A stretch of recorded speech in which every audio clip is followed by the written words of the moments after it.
Live. I'm alive. I'm Chillmonger. Now I'm Planet Fanatics. Now I'm Chillmonger. You see that? I'm a scroll. Shapeshift. What is up, everybody? It's a new week. I looked back on this. We started the morning report turned afternoon report Yeah. in July. Yeah. Now, these last few weeks have been spotty on days, but that's just because personal life for Chill and I have interfered. Big time, big time, big time, big time. But nothing that's like, oh, the show has to stop. So, show goes on. We're going to keep doing what we're doing. Chill. I haven't talked to you since Thursday. Well, I've talked to you. I haven't seen you since Thursday. It's been a hell of a lot of behind the scenes action over here. I like to keep my private life private, but goodness, there's been a lot. I might have a green screen set up pretty soon. That'll be like the way that the channel can move forward. Yeah. Nice. Nice. Yeah, well, my whole 2 months will fly by. So once this look for me will be different as well. Moving again, and this time I know it's so crazy. I dread taking everything down in this room, but I gotta move. Gotta go back to Norman. There's some silver lining though, because there may be some items that you may look at and be like, "Oh yeah, I remember I have this," and it might bring you joy, right? But if you would have just left it there, you probably wouldn't have seen it for a few months. Probably wouldn't have touched it, right? You go, "Oh, that's my thing." Like if I Yeah. move, yeah, if I rearrange comic books and I'm like, "Oh, this goes under L," and then I lift up an L comic book and I go, "Oh yeah, I remember when I bought this comic. That was cool, nice cover." Like it's kind of fun. Yeah,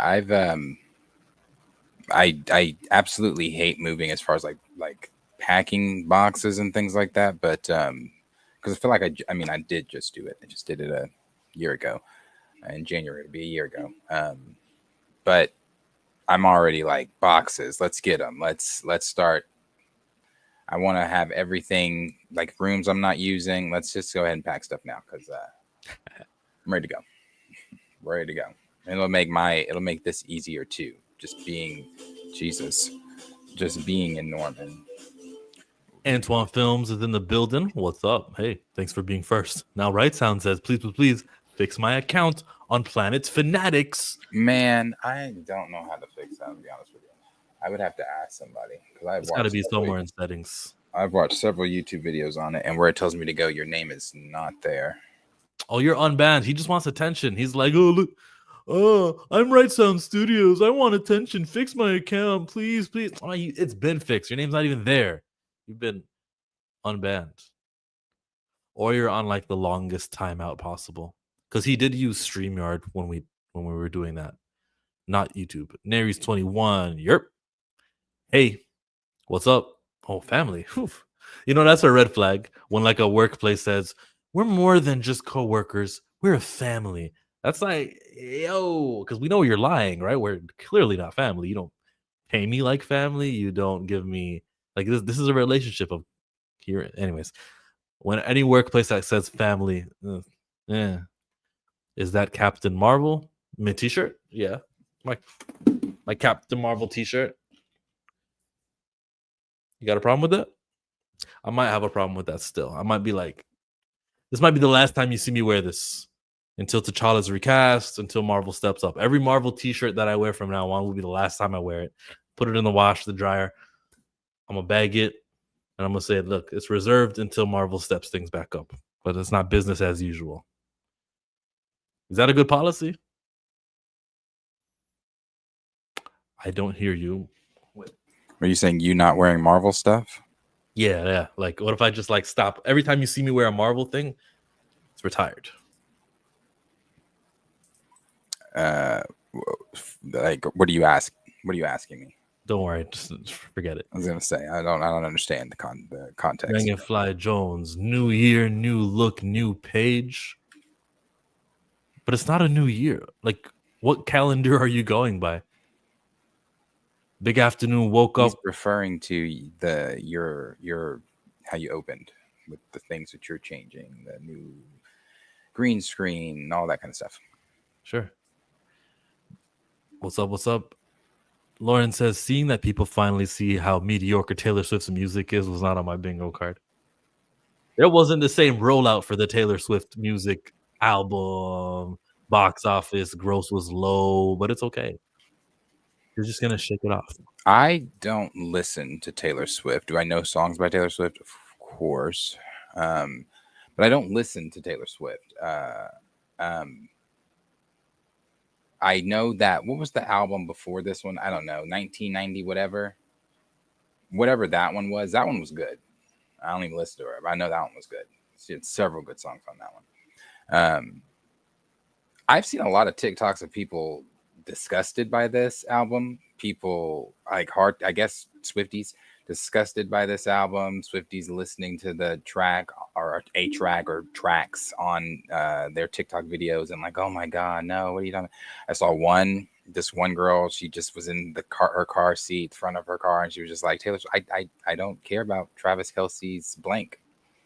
And I'm just like, oh, well, I mean, they are married or engaged. So she's writing songs about Travis Kelce. And I guess she has a diss track. Who the fuck? Taylor Swift has a diss track to Charlie S. Who is this? Now, who are these people? Charlie S. Is it SEX? Oh, her? XCX? Yeah. Whoever she is. These people. Oh my God. I guess a diss track with her. So yeah, the Swifties are not feeling this one. Taylor Swift has a diss track with another pop artist, and she's talking about Travis Kelce's pee-pee. James Gunn is following Aaron Taylor Johnson. What could that mean? He's cast in something? Could be. Yeah. Usually that's what that means. What's up, everyone? Good afternoon, fam. Wait, ops. I meant send that in a message to someone. Oh.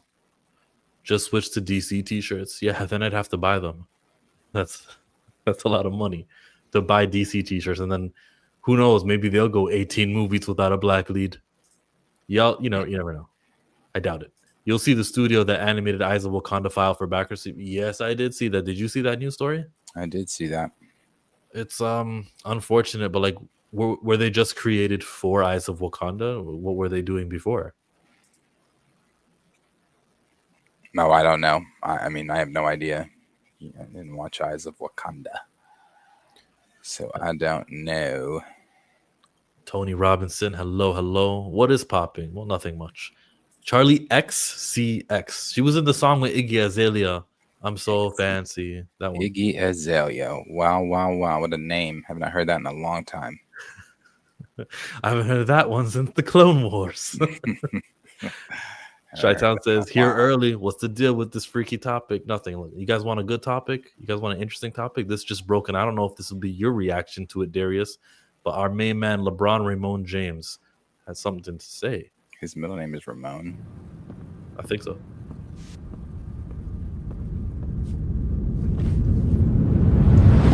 The second decision coming soon. He's wearing the same, I don't know if it's the same, but it looks the same outfit. And the caption, draft night. Your guess is as good as mine. What is the second decision? The decision of all decisions, October 7th at 12 p.m. Eastern. Tomorrow, baby. Tomorrow, when we stream here tomorrow, we're about to know what the second decision is. Probably retiring. He might say, this is my final year. Yeah. Yeah, he might go ahead and be retiring. I know that's been talks. This will be the longest because Vince Carter did 22 years. This will be the 23rd season. This will be the longest a player has ever done it for, as far as seasons. But age-wise, there's some people who were in like their 45-year. I think Kevin Willis might have been the player. So you guys can fact check me on that. But you can be older and be in the NBA. If I'm him, bro, keep playing in the NBA. Keep being an LA Laker. Keep doing it. Like, take a freaking minimum salary contract so that your team can be good. Because who cares? Nike's going to give you $50 million or whatever it is. Just take a little minimum salary contract.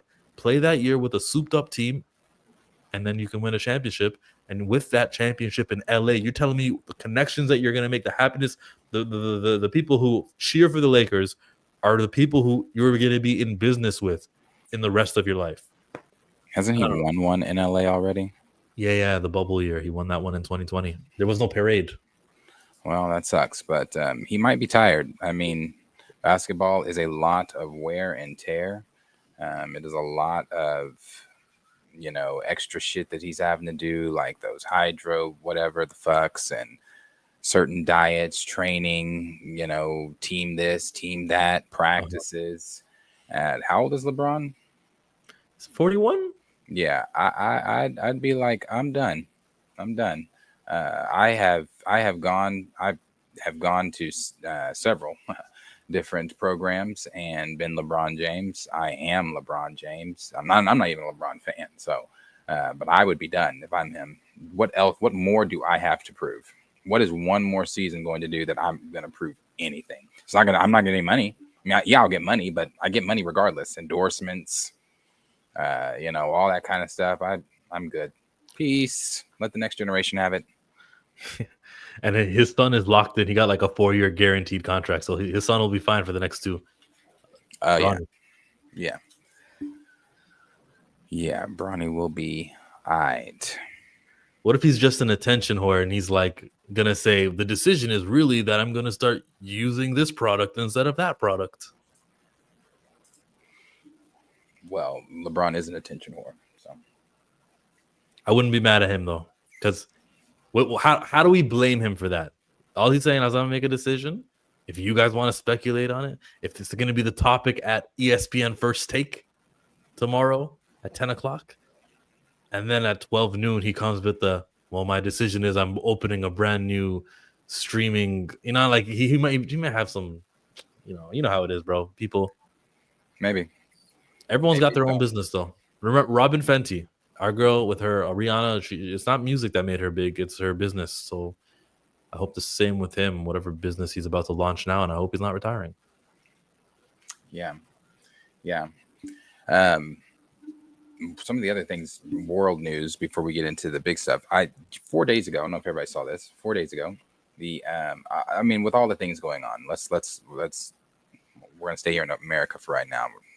We've all seen what's going on with Greta and the flotillas and everything going on with the aid that was trying to reach Gaza and how that all went down. However, 4 days ago, here in America, ICE raided, a Chicago, Illinois apartment complex at the dead of night. While doing so, dragging Black children. It's a predominantly Black apartment complex. They went through 100 different apartment complexes, busting doors down, dragging people out of their homes, naked, clothed or not, children in zip ties, people getting in. The ICE agents were jumping out of unmarked vehicles, as far as like a budget vehicle van and things like that, and with tinted windows. They put the immigrants in one van and the Black folks in another van, and 40 Black folks are missing. They don't know where because they won't tell anybody anything. It's pretty crazy. But it's actually, let me rephrase that. It's not crazy, because I said this along with other people that have said this and echoed this. We all knew what Donald Trump meant when he said we are going to send. I mean, he said it on the news to where the Chicago mayor had to address the Black youth of Chicago and say, don't listen to what the president called you today, because you are bigger and more than that. So we all knew what he meant when he said that he was going to send the military into these violent areas, these gang affiliated places and things like that. What he meant was, if it is Black or brown and it does not fit the skin tone desirable for my business needs, then it needs to be removed. We are watching this in real time. Pay attention to what's going on. I think I've said this almost every time we talk about Trump. Pay attention to what's going on. Pay attention to what's going on. And for you MAGA maggots out there, especially you MAGA maggots that are still tuned in and subscribed to me, where are your thoughts now on this? I think especially you Black MAGA maggots, where are your thoughts now on where Donald Trump is? Where are your thoughts now on 200 something days into his presidency and things like that? Are you still defending him? Are you still tap dancing? Are you still ruckus? Tell me what's going on. We don't know what those people did to get arrested. Maybe they were fighting the ICE agents. That's illegal. Those are federal agents. So you have to wait for the facts to come out, Darius. Yep. You're right. It's the tap dancing. It's always been weird. It'll forever be weird. These are your own people. It's got to be self-hate. got to be self-hate. These are your own people that are, and if it's to assimilate, they're never going to accept you. But this is your own people being drug out. These are children. These are babies. I mean, what possible threat does a 2-year-old, a 1-year-old pose where they need to be put in zip ties? To where they need to be put in zip ties. And I don't want to just say this is a black and a brown problem. He may be starting with black and brown people. He may have divided the Latino and black community, maybe not himself, but a long time ago, people dividing politics, dividing the black and Latino community and things like that. However, that's what they're trying to do. They're trying to divide all of us, Now, it doesn't stop at black and brown people. He's going to get to those poor white folks too. He's just starting with the black and brown people. If you do not fit Donald Trump's vision of making America great again, even those of you that voted for him, because I've seen some of you have voters regret or whatever the fuck, even those of you that voted for him, if you don't fit into his image of America, you will be wiped out too. And some of you might be saying, oh my gosh, you're being so exaggerated. That's what y'all said day one. You said that day one. You're exaggerating. Here we are, day 200 and something. Remember, like after the election, there was a whole bunch of the sentiment of, all right, you guys got this. All right, cool. All right, Latinos of Trump, eh? Understood. And like there was sort of like a movement and a wave of we don't give a F, or you get what you reap what you sow and that kind of stuff. I never was for that. I was always like, when injustice is happening, you speak up against it. And here it is. Now it's not brown anymore. Now, in Chicago at least, he went black. And I hope that this radicalizes, or wakes up is a better word. I hope it wakes up every future Latino, like every young person who's on TikTok seeing this. I hope this leaves a lasting imprint on, oh, that's how white supremacy works. You're just not one of them ever. Okay, good. They'll trick you. They'll try to get your vote, and then they'll deport you and they'll search for you. Understood. ICE agents, why it's wild. Okay. They wear masks. All right, good. And then like for the rest of, I don't know, it should be for the rest of for mankind. But then self-hate exists. Yeah. That's a lot. There's a lot of thoughts that I have in my head, and I think I kind of rambled. But if you're following along, yeah, that's self-hate, and it's a matter of being tricked by white supremacy. Division is the answer to everything. And one more thing before we get into the other things, I'm regardless if you've tuned in here or whatever, I'm always, if there's something, well, I'll always talk about world news, especially when what's going on in today's time. But the other thing, we'll talk about the last thing here, is Trey Reed, the young man that was hung in Mississippi, not suicide, that was hung in Mississippi. Kaepernick paid for the investigation. Yeah. Colin Kaepernick paid for that investigation. The investigation came back. They also hired a private PI to go in and do some other investigation outside of the autopsy. However, what they found on the autopsy is it was not a suicide, but we knew that from day one. We knew that it was not a suicide. And also, it's the fake outrage for me. We don't hear, this is not on the news. We don't hear anybody talking about this or, saying anything about Trey Reed or talking about a hanging in 2025 of a young black man in Mississippi that no one's discussing. What the PI found out was before he was hung, he was defending another black student online while she was being berated over her thoughts on not feeling sorry for Charlie Kirk by the white students at the school that they went to. So what they found was an argument ensued between him and the white students and things like that. So we're not obviously fingers. They don't know. I'm pointing fingers, but they don't know. And the reason I'm pointing fingers is this reason, because when people try to make Charlie Kirk this martyr, or make him the 13th disciple, or make him some type of demigod, you sound ignorant when you go back to that thing, like I said, about you're taking racism out of context when we're talking about Charlie Kirk. Nothing was ever taken out of context with Charlie Kirk. He used weaponized hate speech, and that racist, bigoted hate speech that he used, now it has fueled and fanned the flames of racism within his followers, his disciples, to where now they think to themselves, because Charlie views them as uneducated, because Charlie views them as this, or because Charlie views them as that, and we don't know who the they is because they went after HBCUs after he was shot. Why not? It's emboldened. It's how they feel. You have weaponized and made these people think that this type of behavior is okay with your hate speech. So yeah, that stuff that's going on over there with Trey Reed. sad, but we all knew he didn't hang. We all knew that boy didn't commit no damn suicide and go out to some trees and hang himself. It wasn't even his belt buckle. And his kneecaps was broke. So, yeah. It's crazy shit. Crazy shit. Pay attention to the world. Crazy shit going on. Also, the people talking about get an American to perform, silly not knowing Bad Bunny is American. Yeah. That one is so funny. Like Tommy Lauren, I hadn't seen this bitch since since maybe Trump's first presidency. Oh, she was so diehard for Trump. I don't know. I didn't even know she still has a show. I guess she still has her show where she was talking to somebody and she asked her guest, "How do you feel about Bad Bunny performing?" And she was like, "Oh, I don't know. I don't think it's that big of a deal as everybody's making it. He seems like a great American artist." She's like, "Yeah, that's the problem. He's not American." And she's like, "Yep, Puerto Rico's an America, sweetie."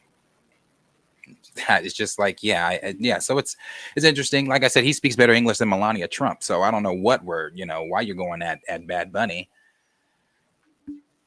He had his SNL thing. I could understand him way more than I can understand when Melania stands in front of the country. But yeah. So we have, outside of world news, we actually have movie news that Chill kind of went over at the beginning. So where do you want to start?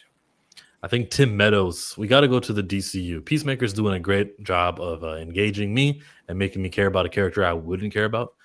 They're saying that Tim Meadows will return as Langston Fury in Man of Tomorrow, which fuels this theory that he is playing the Martian Manhunter Jean. That really sucks. That really sucks. I hate that. I'm not going to pretend I like it. He's too old to play Martian Manhunter. Yes, there's going to be CGI and all that stuff, but I just don't think so. Now you're doing a Yoda impression in the Phantom Menace. He's too old. Too old. Yeah, no, he's too old. In New Hope. In Empire. Excuse me. I got my music. Well. Anyways, he's too old. I need those translation headphones when she talks. The Daily Show showed a clip about the pearl clutching the right did after Obama used a selfie stick. Now we have a president who recently posts racist things on social media. Whose theory is this? Everyone's theory. It's a lot of people's theory. It's my theory too. And I heard James Gunn say that when we hired Tim Meadows, we explained to him that later on there's going to be more to the role. And I added that with some of the verbiage he uses in the show, which makes him seem like he's an alien sometimes. And I'm like, it's a theory. It also could be wrong, and I'm not like betting my house on it. You hope it's wrong? I want it to be wrong. All right, Andre, keep track of this, right? We still have 3 more days until Thursday, until the big finale, which I heard is going to be like a longer episode than last week's was. Last week was like half hour. So I think we're going to get a whole lot of information there and might even attach to the lanterns, bro. Cool. Yeah. Still haven't seen anything from Peacemaker, but it is, I think, in like the top on HBO Max at least. Yeah, I'm sure it is. But it hasn't been like a charting TV show on those top 10 things. And it's not going to chart until probably the finale episode where they have like an hour of runtime. Probably. Charting, yay. Yeah, but as far as him playing Martian Manhunter, if that is what they end up doing with him, with Tim Meadows, if he doesn't just stay the character he is, I just personally don't want. I mean, like I said, too old, but also there's just a jumble of things going on at DC outside of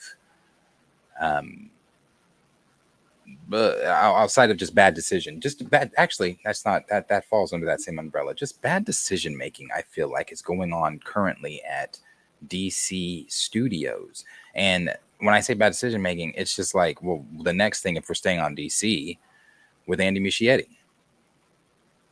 I thought that man I didn't think he was on Brave and the Bold any longer. I mean, the Hollywood Reporter, I thought, had reported on that. I thought some of the other trades, not scoopers, trades had reported that Andy Muschietti was not going to be attached to Brave and the Bold any longer. However, he recently spoke for himself. This is not coming from a third party. This is coming from the man himself that said, "Oh yeah, I'm still directing." Now some of you might go, "Oh, that's cool, Darius. Why are you?" No, pause. The Flash was awful. He directed The Flash. That obviously still leaves a bad taste in people's mouths. When you have to look at The Flash on HBO, maybe not you. Look at The Flash on HBO. Did anybody watch The Flash? I'm asking chat. Anybody watch Flash on HBO when it hit? What about when it was on Netflix? Because they put it on Netflix too. When it was on Netflix, did you say, "Oh well, hey, let's here, let's check it out here"? You can have a bootleg site. Did you go out of your way to watch it there? When's the last time you saw The Flash? In the movie theater. Same. I have no desire to see The Flash or anything like that. That was a terrible movie. So I think having a film that some people, like to, before James took over, killed the DCU. Why have this director attached to that? Why have him attached to Brave and the Bold? Okay, I don't want to rewatch Flash because I know it's going nowhere. There's nothing to study. None of these characters are repeating, so that's why I wouldn't revisit it. There was no great jokes. It was just a movie that happened, but it was a fun movie and it went smoothly. And if I knew that the Ben Affleck, the George Clooney, if these versions would return and it would be relevant to some big plot, maybe I'd go watch, I'd study, and I'd think, why did he use that word instead of that word? As I've done many times with before Infinity War, I watched Doctor Strange over again and everything. I'm trying to learn things, so there's nothing to study. That's why I didn't revisit it. But the movie flowed; it was okay. And if he can make a good, fun movie that entertains me, and I'm never yawning in the middle of it, which Andy Muschietti did do with The Flash, I'm okay with him getting a shot at Brave and the Bold. And he says that it's going to go into production probably not until after. That's nothing. That literally means nothing. It says so probably until 2028 is what that would be. Yeah. You have to remember 2027 is still the other Batman movie. So that's 2028. So that's 3 more years we're going without seeing the DCU Batman. In live action. Decision. He was in Creature Commandos. Okay. He was in Creature Commandos, 5 seconds in a window. The decision making for DC is kind of baffling me. And again, it's like, yeah, you opened with Superman. Now we're about to go to what's next? We just went to Peacemaker. After Peacemaker, we're going to, I believe, Lanterns. Probably, yeah. And then we're going to go to Kara. Then we're going to go to Clayface is what? Next year? Next October? Next Halloween? Then we're going to go to Clayface. And then I think, what is that? That's 2027. Then the year after that, I'm sorry, that's not 2027. Next year's 2026. Then 2027. Then 2028. Then you get the Brave and the Bold. It's a long time.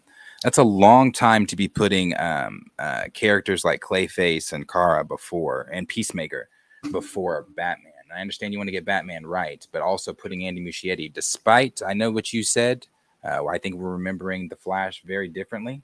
I don't think The Flash was smooth at all. I thought The Flash was very choppy. I thought The Flash's CGI was awful. I thought that story was ass. But that's just me. Well, not just me. I think a lot of people thought that too. But I don't think it was smooth. And I just don't think having a failed DC director on one of your greatest heroes, if not your greatest hero in DC, sales-wise, attached to Brave and the Bold is a good idea. Okay, but I also know this wasn't the plan. I know that Matt Reeves has been going through something unknown, an illness or something that's keeping the Batman movie from actually happening. It could have happened by now if he was on the up and up, and then we could have gotten straight into the Batman movie.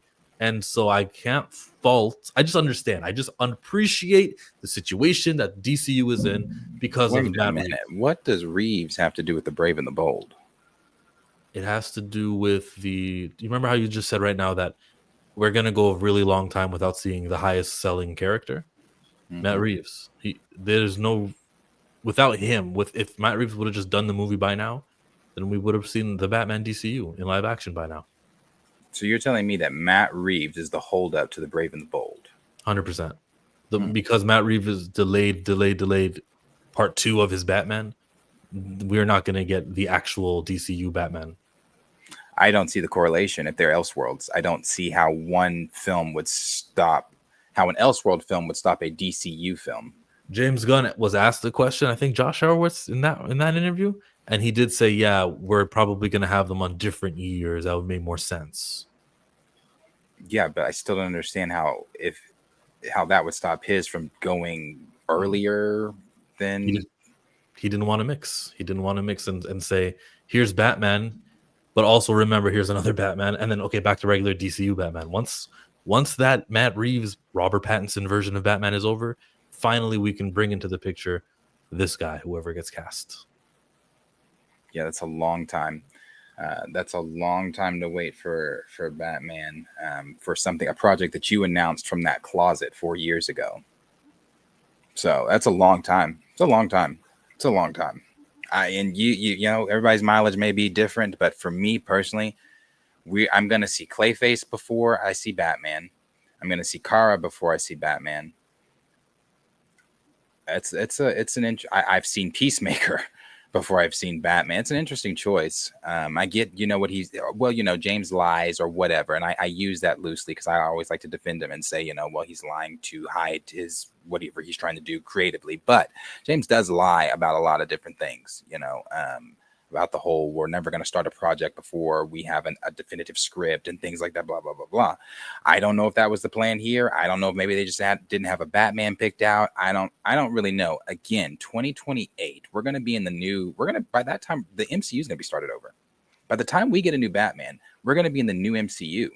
By the time we get a new Batman, we're going to have seen the X-Men. For a project that was announced 4 years ago. It's a long time. It's a long time. Happy Monday, y'all. Smash the like button. That's right. You better hit like. Howdy, Darius. Right sound, Mike. All the chat peeps. What's up? What's up?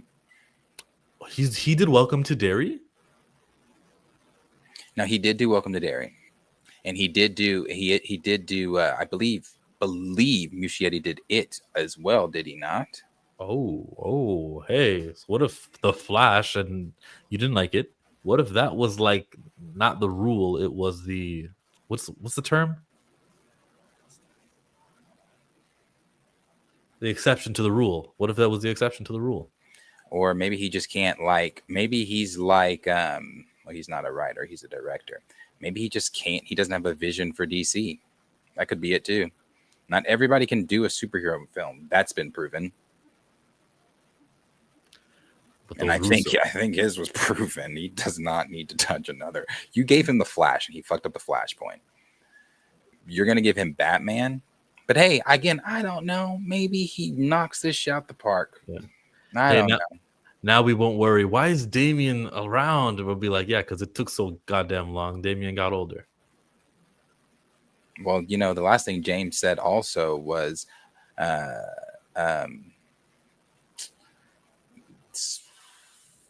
Damian's story or backstory could be different, which means he could possibly not be Bruce's son or something like. I don't know how he's going to change. I mean, he changed Kal-El's story, so big time.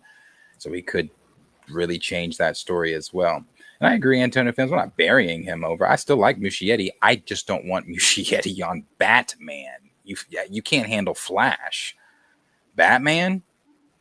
But then, like I said, I don't know. Maybe he knocks Batman out the park. Let's hope that Damon Lindelof can knock off Lanterns out the park. Let me read this tweet for you. Green Lantern dead. A new rumor has no solid foundation, would indicate that the reason John and Hal come to Earth is to investigate a death, and the victim would be none other than Alan Scott. The first human Green Lantern in the comics, he is more of a magic user, but in DCU, it would have been a corp veteran Green Lantern. Okay. Alan would have discovered a conspiracy and tried to warn them. Guy would be seriously degraded for letting Alan Scott die, and an alien threat grow on the Earth under his nose. For now, I repeat, take this as a rumor. There's no reliable sources, not to take it as something else. I like the idea of a Green Lantern died. Let's resolve this. Who is it? What if Guy Gardner is the Green Lantern that dies and it's not Alan Scott? That would be cool too. Dead Green. Okay, I didn't know you were off screen. A Dead Green Lantern plot is a great plot for me. How do you make me care about something? Well, how do you make me care about these two getting together? What is their goal? How do we pay homage to who other Green Lanterns were? We don't just say like, Oh yeah, it's always him. It was never the other ones prior. I really, really like the inclusion of Alan Scott just by name, just so that he can die. And if it's not him and it's like Guy Gardner dying at the end of the Peacemaker finale, and we would have one thing literally leads to another. The finale of Peacemaker is here in October. Lanterns begins what, March next year? Early next year. If we can go 4 months from one to the other project just like that, 4 months off, and we're already picking up on the story, that is a level of continuity that I've been missing from my cinematic universes and some of the things that I watch. Ahsoka, we love it, but it took 3 years to get to the second season. And then Rebels, we loved that. And how long between the Rebels finale to the beginning of Ahsoka to see that some of that stories continue? I am not getting that in the other cinematic universes so rapidly. How long did it take for the Eternals to have Tiamat rise up from the Indian Ocean? And then from the Indian Ocean, the adamantium stuff that happened in Brave New World in 2025, it took like 5 years. Like, there was a big gap. It was a 5-year gap, maybe, to get from one thing to another. I'm getting it in matter of months. And then I'm going to see the Man of Tomorrow story continue up on some of the, we expect, the boom tube and the dimensional portal stuff and the Lex Luthor inclusion in Peacemaker. And I'm loving that aspect of it. What DC is doing, this theory is believable, and it's something Damon Lindelof would do, who's the writer of this.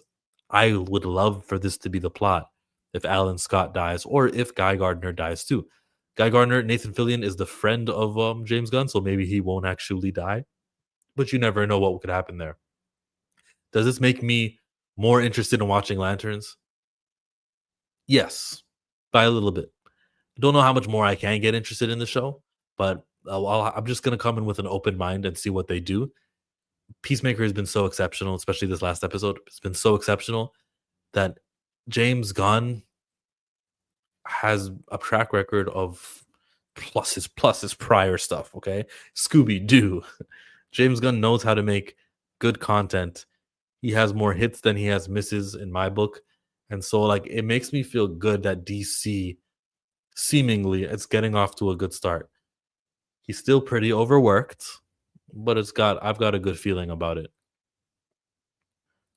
Brave and the Boulder, Blade. I think Blade. Batman showing up in Clayface. DC do got the benefit of starting a new universe, so of course their storytelling is gonna come at a more rapid pace. All right, James Gunn's Scooby Doo is a goddamn revelation. Yes, James Gunn's good at casting people so far. James Gunn's good at producing, writing it, and directing some of the stuff because he directed Superman. He didn't direct a lot of Peacemaker, but still, he knows a good product from a bad one. Listen, man, Jon Stewart and Hal Jordan as a tag team. Maybe Hal Jordan dies at the end of this. Whatever the threat is big enough to kill a Green Lantern, that sounds like a high stakes threat. And then seeing their place in this universe is different than the DCEU and seeing their place in the universe and how irrelevant they were. And they were a flashback scene in the Snyder cut. Maybe Joss Whedon's cut too. I only watched that once. I'm in love with this plot. And most people seem to be okay with it. If we read some of the comments here, there's a mother murdered. The space cops could investigate. Good way to introduce the new gods. Damn, I wish I knew stuff about DC to tell you about the new gods, but there's a precedence of that. Since Alan is going to be in the show, according to Google, then this seems likely. Jeremy Irvin as Alan Scott. Well, he's younger than Hal Jordan is, so they would be not following comic book age. It would make sense if the Justice Society had already been at least mentioned in Superman. They're going to kill Alan in his first solid live action appearance, and he wasn't even part of the team. What they do when to get started, I don't care. If that's how they're going to do it, with Alan Scott being a past relic, fine, bro. So, to you, Darius, I'm going to throw it to you. Does it make you more interested to watch Lanterns?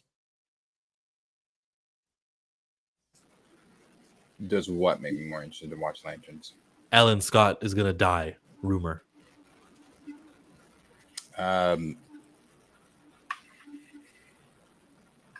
No, I mean, I'm already interested in watching Lanterns, just for the. I mean, it's Lanterns, so I'm already interested in watching the Lanterns. But no, it doesn't change anything for me. Oh, now I want to see her cast Janelle Monáe as the Lantern. Was it Jessica Drew? No? That doesn't sound right. There's a Lantern that looks like Janelle Monáe. Let's get Jon Stewart right and Hal Jordan right and fix. I'm not a Lanterns guy. I'm not like, hey, let's look into the comic books and find the 10th Green Lantern. I think it's actually a problem for this sector to have so many Green Lanterns, and it's a What? I think it's a sign of uncreativity to be like, okay, another Green Lantern from Earth. You're only supposed to have one per sector. I think they changed it to 2 when they did DC Rebirth. I don't want to see more lanterns from Earth.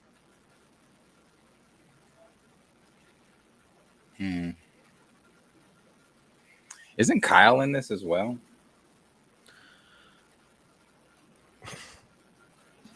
I thought Kyle was in this as well. He may not be. Do you want Kyle in it?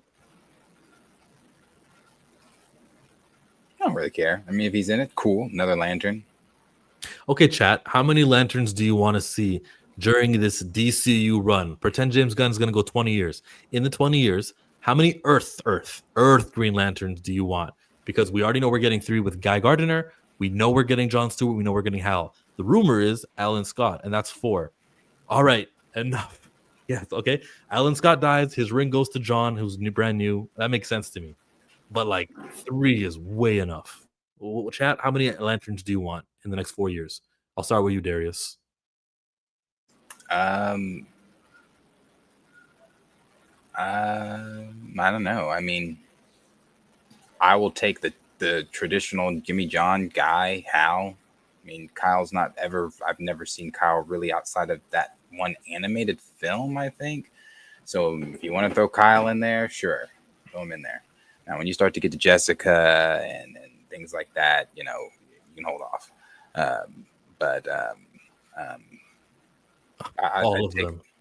I take those ones. And to be honest, I'm honestly like that too. All of them. Like I'm not against Jessica or against, you know, Simon or any of the others, but I'm not. I don't. I like the fact that it's the Lanterns Corps. There's going to be lots of lanterns. I get, you know, they've changed the rules and debunked some things, but there's lots of lanterns. Yeah, like Kilowog. Yeah, but Kilowog is also not positioned here. That's the problem, being positioned here. Like, there's a rule of how many per sector. Her name is Joe. I thought it was like Jessica Cruz or something. My bad. I'm pretty sure it's Jessica Cruz. Maybe there's another one that was based off of Janelle Monáe called Joe. Oh, you're talking about you're talking about something different. I was talking about just Jessica Cruz. You're talking about one based off Janelle Monáe. Jessica Cruz is not based off Janelle Monáe. Okay, I thought it was. I guess there's another Green Lantern I didn't even know existed from Earth. But like, I want multiple lanterns. It's a core. You're right. It's a core. So like, go find one from that planet and that planet, and I would love to see them team up together and be like, I got your back this time, but we need you over at mine when things go haywire. Okay, fine, I got it. Yeah. We'll see. I'm not against it. I mean, like I said, when I watch I always use this as an example. Hello, James, please bring it back. When I watch Young Justice, I never complain when, like, you know, it's Hal and even when Guy showed up, I was like, oh, look, Guy did show up.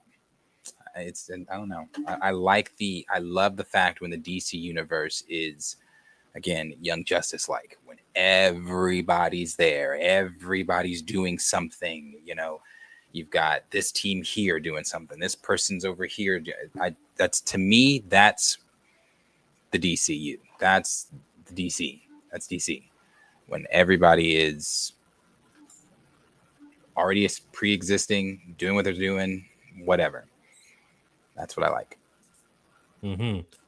And you also sent this thing. It's about the same. Talking about new update on Batman Brave and Bold. Andy Muschietti still directing the movie. Andy is aware of the general story and writer attached. Won't go into production soon due to Batman Parts 2. Okay. You know who the artist is who drew this? Mm-mm. I was gonna say Frank Quietly, but then I read that down there, so maybe it's not. It's a guy named Burnham. Never mind. I don't know my art. Um, DC talk over. Is there anything else that happened in DC? Are you gonna watch the Peacemaker finale? No. Only if you like learn about something about a cameo or something like that. No. Even if I learn about a cameo, I will see it on the Twitters. So just watch the cameo. Yes. No need to watch the entire. I have not seen one episode of this season. I haven't seen one episode of the first season. I only saw, of course, the Twitters of the first season when the Snyderverse people showed up, and then the Twitters of the beginning of the second season where he changed that. And I've seen all the other Twitters things. That's it. I don't need to watch the show. You got to see them chasing Adebayo in the racist universe. Yes, I did see that. You still have HBO Max. You can watch Game of Thrones prequel, A Night of the Seven Kingdoms. Won't feature dragons or magic as it's set 50 years after the death of the last dragon. Nobody's thinking about magic. This could basically be 14th century Britain. Okay, that's a little bit concerning and worrisome, but there's so much more storytelling you can do. Houses, I am invested in the world that you can still get away with a good 3-season show. If you know the story, it's honestly not worrisome. I don't know about no magic. It's not like they weren't doing magic. I mean, who was it? Darius that thought he could drink living fire and become a dragon. There were some people that were still practicing magic. Now, was it out in the open like that, like it is in Game of Thrones? I don't think so. Not like that. But this is 90 years before Game of Thrones. This is following, obviously, Sir Dunk the Tall. Before he became Sir Dunk the Tall, he was a nobody from Flea Bottom, and he was knighted by a knight to become Sir Dunk the Tall. He didn't want a squire, but a squire he got in Egg. Egg is Aemon's. Hey, Mandalorian and Grogu. Yeah. Egg is Maester Aemon's youngest brother. He went on to become ruler of Westeros. He's a Targaryen. There's a lot of story here that goes on with that. The Targaryens are still ruling at this point in time. You've got the Tarleys, you've got the Martells, you've got obviously the Baratheons and the Lannisters and everything else. So still a lot of good characters here, still a lot of good story that could be told. There's a lot of death, a lot of plagues that go on with the Targaryens during this time to ultimately end up with Egg as king, because he's not in line to be king, but he ultimately becomes king.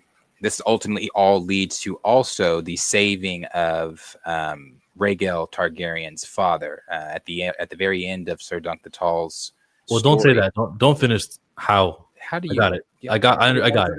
You didn't read. You didn't know. You don't know this stuff. This is actually public knowledge. You should. I know it's public. I get it, but like I don't want to know. I'd rather not, and I might even forget. But still, don't even tell me. Okay. Well, this is not a spoiler. Rhaegal Targaryen's mother is one of Egg's children. So that leads into Game of Thrones, which is Jon Snow's mother or father.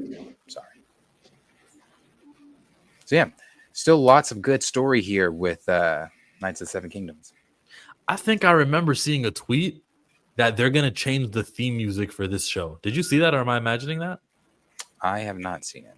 Okay. If I'm imagining it, ignore every word I'm saying. But I think it's stupid not to continue with the same little intro that gets us hyped and reminds us that we're in this world. It works for House Dragon. There's no reason why you get rid of it to be different. We're gonna try something new. It's cheap. It makes your fans happy. Stop overthinking things, studio. So I hope that I just imagined that tweet. Mm-hmm. Mm-hmm. Yeah, we'll probably still get dragons. They're just gonna be the size of house cats. This is after. Come on now. This is after this. Okay, so remember in Game of Thrones, Joffrey took Jesus, why am I blanking on her name? Everybody else's name, can't remember hers. Hanzo? No, well, yeah, it was Sansa. No, it wasn't Sansa. It was the other one. The other one he was supposed to marry. Took her down to show her the skulls of all the dragons and things like that. And he showed her the ones that were really small because at one point in time after the dance, remember they stopped. Dragons no longer grew that big because they started locking them all in the dungeons or whatever. So they grew no bigger than house cats.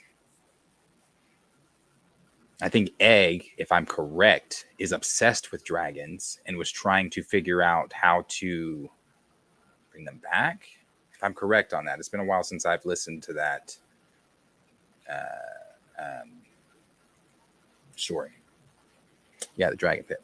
Thank you, Johnny. Dragon Pit. A tall tale that became legend. All right. Yep. Yeah. So we if they do it correctly, which I'm sure they are, we'll see them, but they're gonna be like house cats putting out little smoke, like little lighter fires. That's not true, because even when Daenerys had her, she said when they were that small, she said Dracarys, and they lit that magic dude up. Yeah, there's just so much more though. There's so much things that are not classified as magic that's still mystical that you can do. And what does he know? He could be wrong. There could be straight up magic in his show that he just doesn't know. Very well could be. He's not writing season 2. He's just looking at what happened in the first season. And yeah, the first season of Game of Thrones was pretty dull when it came to like the mystical stuff. And then we got giants, frost giants, and all the other stuff. Well, are you sure the mystical stuff it was? I mean, it opens mystical. Nobody's thinking about magic. This could basically be 14th century Britain. That's the quote. No, you said Game of Thrones. Game of Thrones, the opening scene is mystical. With the wolves? What was the opening scene? With the undead. Okay, yeah, I guess that counts. That's otherworldly-ish. Yeah. Yeah, so this is a good one. I'm excited for it. Been excited for it. Just need a trailer, not a sizzle 7-second look. I need a trailer. How many seasons of House of Dragon until they're finished? I think they're doing 5. They got 5, so 2 down, 3 to go. If they had one more season left, I wouldn't watch this Knights of Seven Kingdoms. I would be like, let me chronologically finish House of Dragon first, and then I'll start Knights of Seven Kingdom. It's not bad though, because you'd be able to then binge probably by that time Knights of Seven Kingdoms. Yes. Okay. When's House of Dragon coming out? Also next year. Also next year. You know, they're coming out next year. Next summer, I think. They just take a long time to produce these. But next summer. But at the same time, the characters are aging, right? Didn't they have to recast in the first season? Like the characters get older, time does need to pass because of the story they're telling.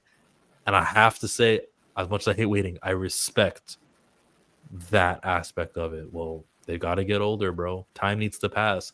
Things need to move in the world. Therefore, you can't get every season yearly.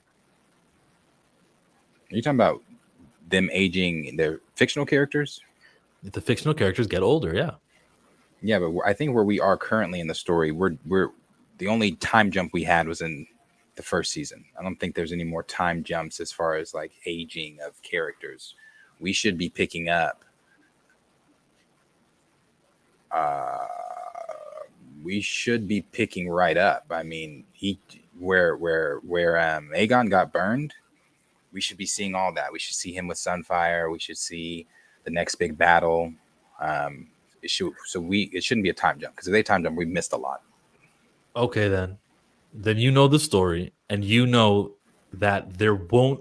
Whatever age they're at right now, when you're reading the book that they're adapting, in that book, they don't actually get older from this point forward, right? No, I don't believe so. No, I think they're dead. Then what I just said, throw it out the window. Throw it in the rubbish. Is this Andor or Game of Thrones? The Tall of Duck and Egg is actually more story than the actual Game of Thrones and the Dance of the Dragon. George R.R. Martin got more material on this story than any other story in the universe. Good to know. Good to hear. All you Game of Thrones fans. You Song of Fire and Ice fans, excuse me. House of Dragon taking 2 years between seasons. They could use the same Rhaenyra. Millie is 25, but when they shot it, she was 20, maybe less. Doesn't Daemon and Rhea's son get involved in the war? I don't know. We'll find out soon on the next episode of Dragon Ball Z. So that's enough Game of Thrones chit chat. But another reason to subscribe to HBO Max with that, Lanterns, and then there's the Harry Potter big series that we're eagerly anticipating and hoping the best for. Let's go to the movie theaters this week. Luis Fernando gave us a rundown of what happened, and the biggest movie of the week, global box office top 10 in 2025, was the Chinese movie Ne Zha 2 with $2 billion, so they say. Lilo and Stitch with $1 billion. A Minecraft with $957 million. Jurassic World made $867. Demon Slayer Infinity Castle with $642. How to Train Your Dragon was $635. F1 with a fantastic number of $627. But they did have a huge budget, remember? Then Superman only $615. Final Reckoning $598. Really? Really? Okay. And then Fantastic Four was $527 to finish up the top 10. What is your take on this? Mine is what I've always told you. The international audience don't care about American films.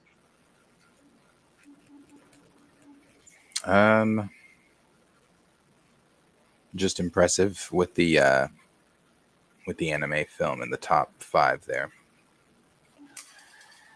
Very impressive for them. Maybe there's a shift.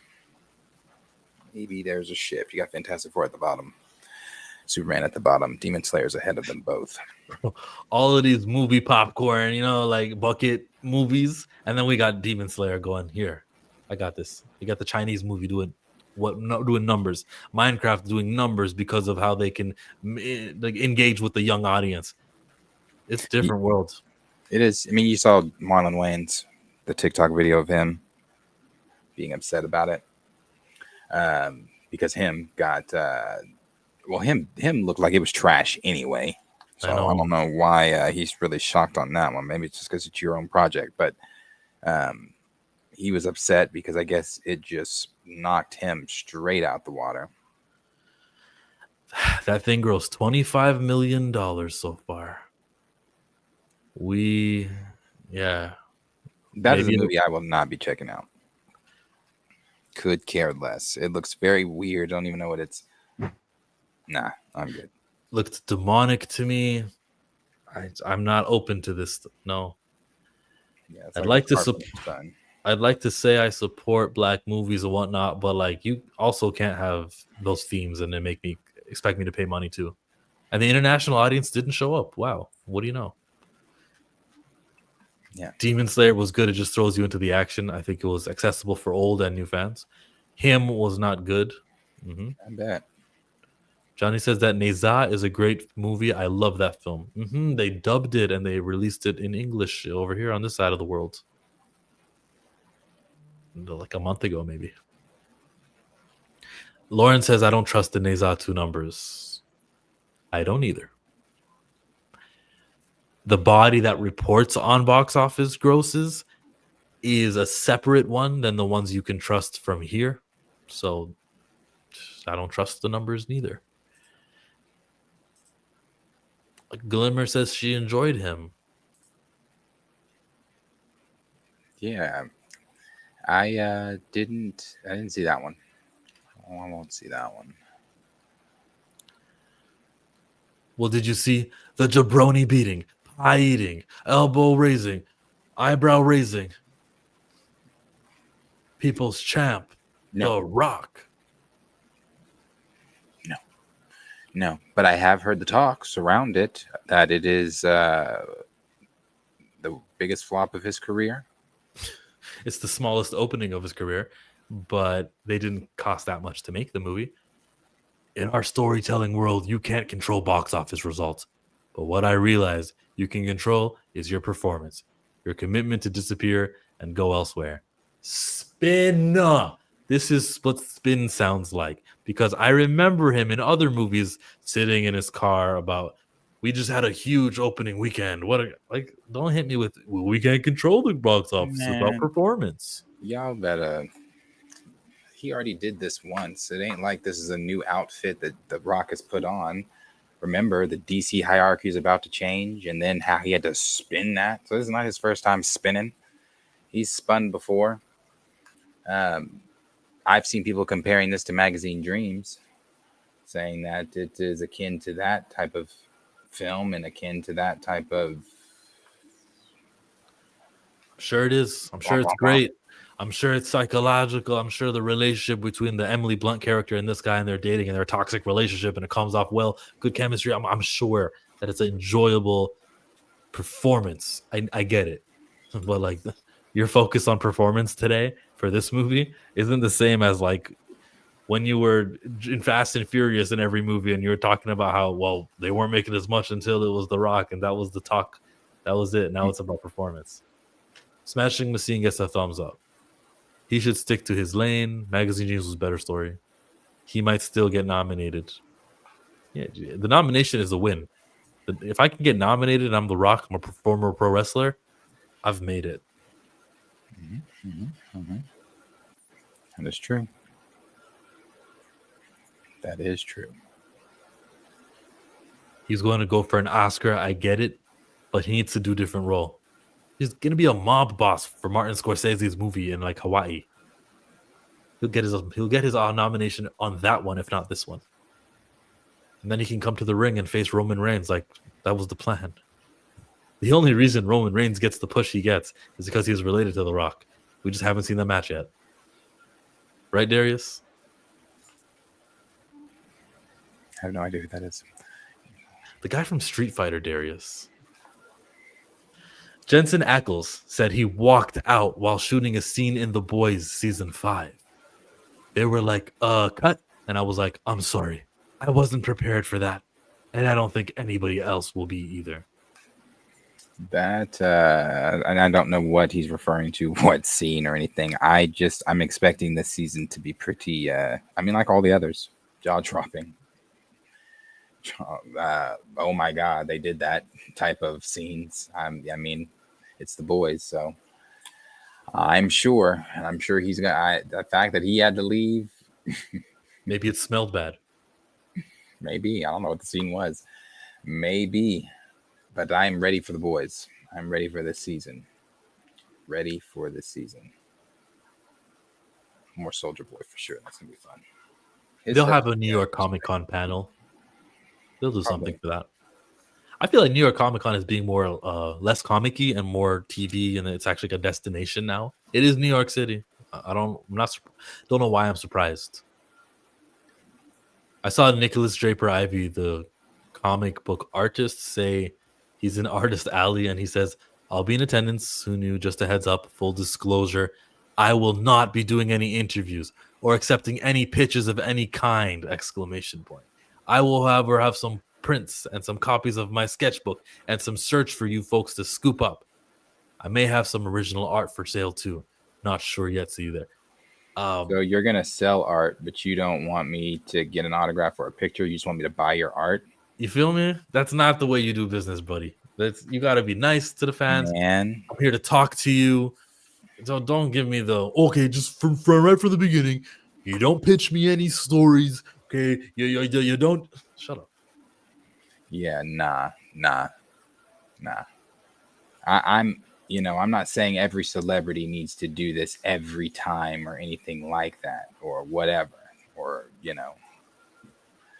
but Celine Dion let a fan sing to her outside the window of her car. And she sat there and listened to that horrible rendition of her song. Terrible. Couldn't sing worth a shit. But Celine listened.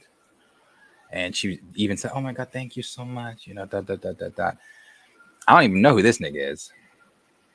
And you talking about can't nobody come pitch you nothing, can't nobody take pictures with you. Celine Dion listened to a horrible Celine Dion. Yeah. Who is this? So unlike Celine though, you can get in legal issues if you do, exactly what that guy pitched, or maybe you were already thinking about doing the storyline, but then you actually draw it the way that he said it, and then he gets to say, "I told you to do that. You're not going to pay me and reimburse me." Like, so I get the legal reasons, but still, just wait for people to start pitching you, and then you say, "You can't pitch me stories. There's rules." You don't do that. You don't like. These are my boundaries. T-shirts for sale. Yeah. Yeah. Yeah, I don't like that. It's like the Anthony Mackie deal where that girl was like, "Oh my gosh," and he was like, put his hand up. I was watching Hancock last night. Haven't seen Hancock in forever. It's the scene where he says, "Call me an asshole one more time," and he's he takes dude's hand off. Nigga, don't put your hand up at me like that. Who are you?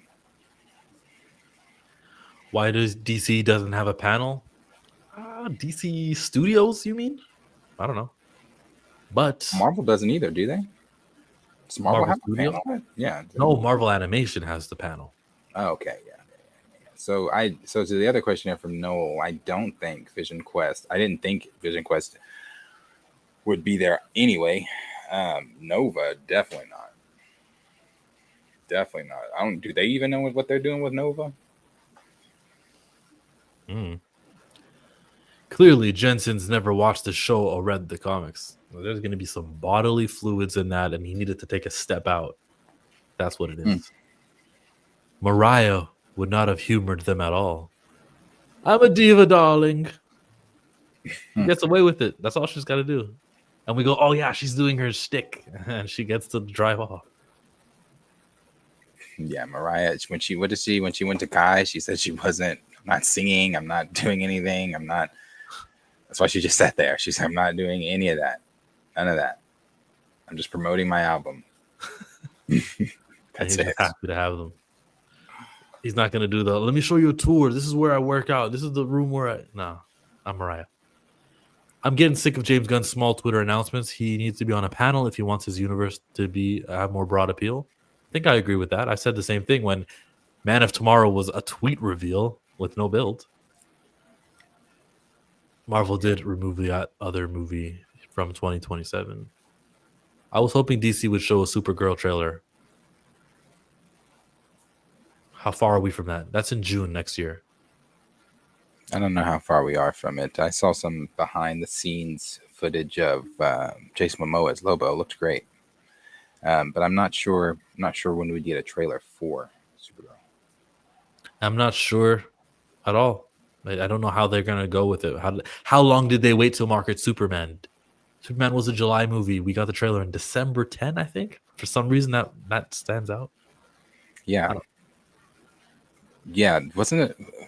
What came first, the 5-minute look or that 5-minute scene? Where he's soaking up the sun right after he's got his ass beat by the clone of himself. It's all a blur. But it definitely wasn't the 1 year in advance that we're expecting Avengers Doomsday to have. They're going to be playing when Avatar is at the movie theaters. Yeah. Yeah, From the Neighborhood Spider-Man, X-Men 97, Season 2. There was actually something I was going to send to you that we can watch with everyone. It is YouTube, so it shouldn't get copyrighted or anything like that. Let me find it. It was about video? Season 2. Oh. It was about Season 2 of X-Men 97, which I'm still cautiously optimistic for. But every time I watch that first season, I remember, Bo's not on it, but I haven't, not like I rewatched it in the last week, but I did rewatch it within the last month, and just fucking great, man. Yeah, it's nice to have nice things. And that came out of nowhere too. No one had any high expectations for it, and it just was, we're really continuing that thing we loved when we were young. That's great. It's exactly like that with better graphics. I love that. That was a great time. We have a super chat that we got to get to. I need a dollar, that's what I need. Hey, well, I need a dollar. They said 5. That's what everyone was saying on the crowd. They gave $5. Thank you very much for the 5 from Teb S23. Let's decode that. What does S23 mean? 23 for LeBron, right? I have no idea. No comment. Just a 5 spot. That's very, very nice. Yeah. You want to write something? We'll read it. Go ahead. You got all day. There's a video too long. I don't want to watch it here. It's 30 minutes, but it says who should not be an Avengers who should and should not be an Avengers Doomsday. They've got it time stamped here with a bunch of different characters. You want to get to that, or should I play this little X-Men 97? Let's do the X-Men. No, that one's 30 minutes long. Let's do the X-Men 97. I can tell you who should and shouldn't be in there in 5 minutes. We can't hear it if there's sound. Sorry? We can't hear that. You don't hear a damn thing from this? Oh, it's because I muted the unmute screen audio. Okay, go. Season 1 turned out to be such a massive hit. Marvel has already mapped out some pretty ambitious plans for the mutants, with big projects like Avengers Doomsday and eventually a full X-Men reboot on the big screen. But before any of that happens, the animated series has been carrying the torch, reminding fans why the X-Men are such an iconic part of Marvel's legacy. Yep. After the phenomenal response to Season 1, the stakes for Season 2 are higher than ever, but now there are questions about whether it can really deliver. Those concerns come largely from Bo DeMaio, the original creator of the show, who revealed on Twitter that Season 2 stalled after what he called a disaster. It's got to be DeMaio. I thought so. That's like, it bothers me when people say T'Challa. T'Challa. And I'm like, oh, I don't know. Is it T'Challa or T'Challa? It's actually supposed to be pronounced Chala. Okay, well, that T'Challa, I hate that. But anyway, keep going. Stress internal screening. DeMaio had already been fired before Season 1 premiered, but he still left behind scripts and a roadmap for where the story was supposed to go. According to him, most of that material isn't being used anymore, and instead the new creative team has gone through a full year of rewrites and reshoots.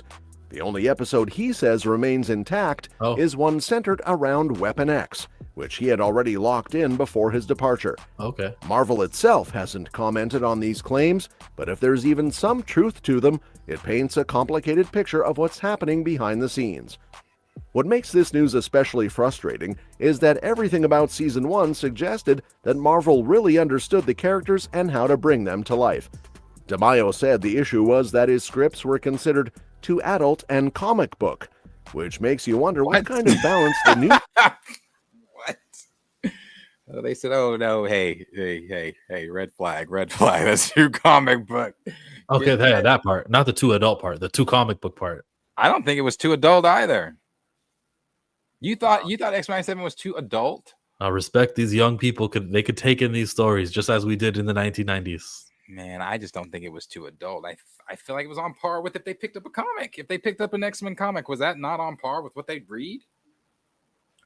Well, I'm asking. Comic books are supposed to be for teenagers and above. They say so at the back. Yeah. What are you saying? It's like you're saying like kids under 13 don't need to be okay. That's fine. No, I'm not saying that. I'm saying that the rating system is flawed. It's clearly kids related. It's a physical. It's a visual medium. Yeah. I'm just saying. I don't know. I don't feel like 97 was. I mean, yeah, there was some horny shit in there a little bit, but I don't feel like. And I say a little bit. It wasn't like It wasn't like he was like if they were to log on Bo's Twitter. But I don't know. It wasn't too adult and it wasn't too comic booky. So whatever, bro. Marvel. And I wish he says who though. Is it Brad Winderbaum? Is it Kevin Feige? Sometimes he says who. Sometimes he'll tell you Victoria Alonso did this, or Dana Vasquez, I think was the name of that producer. Sometimes he names names. Team is aiming for.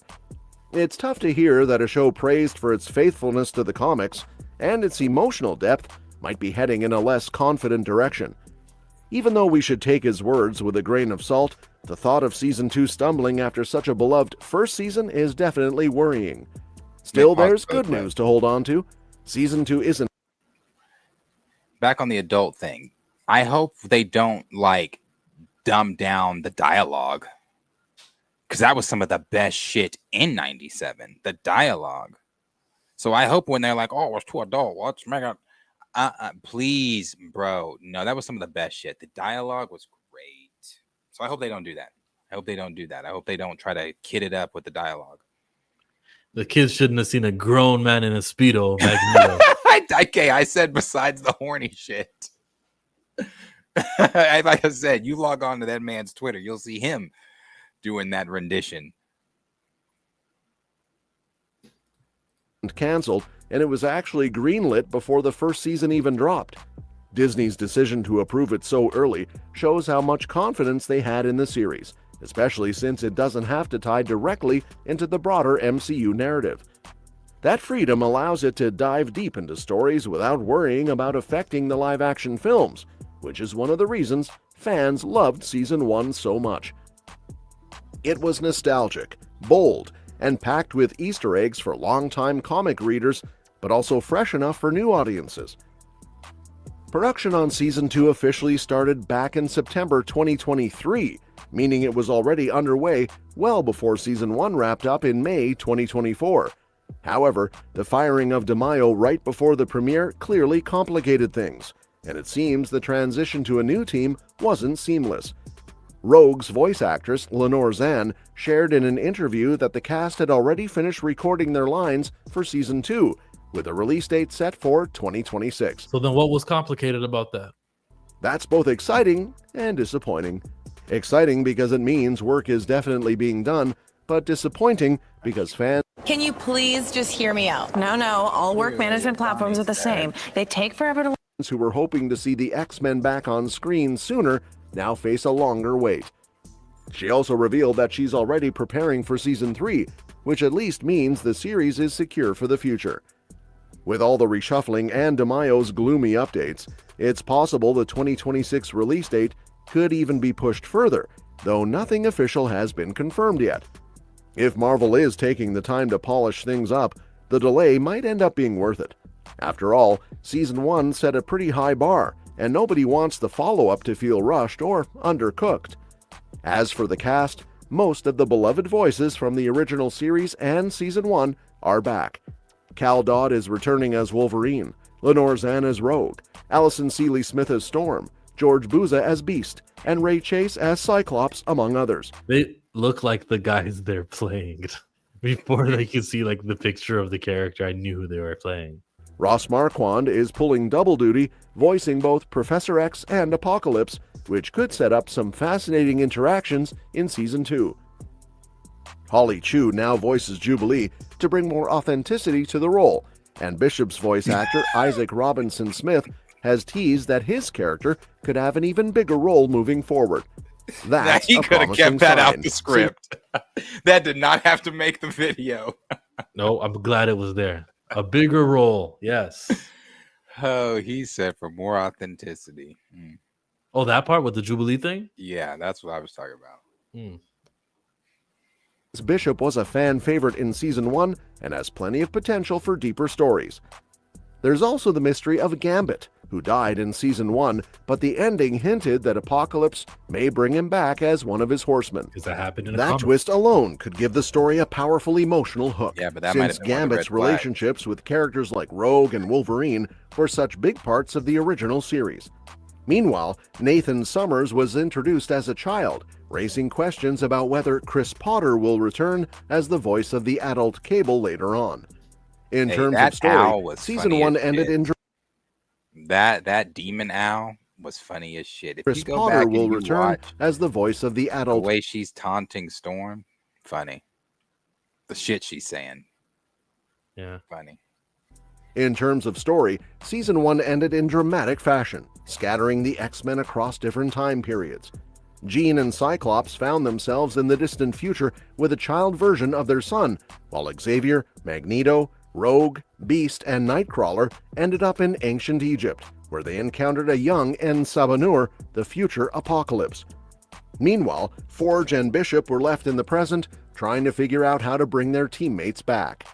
This cliffhanger clearly sets the stage for Apocalypse to become a major force in Season 2, both in the past and in the present timeline.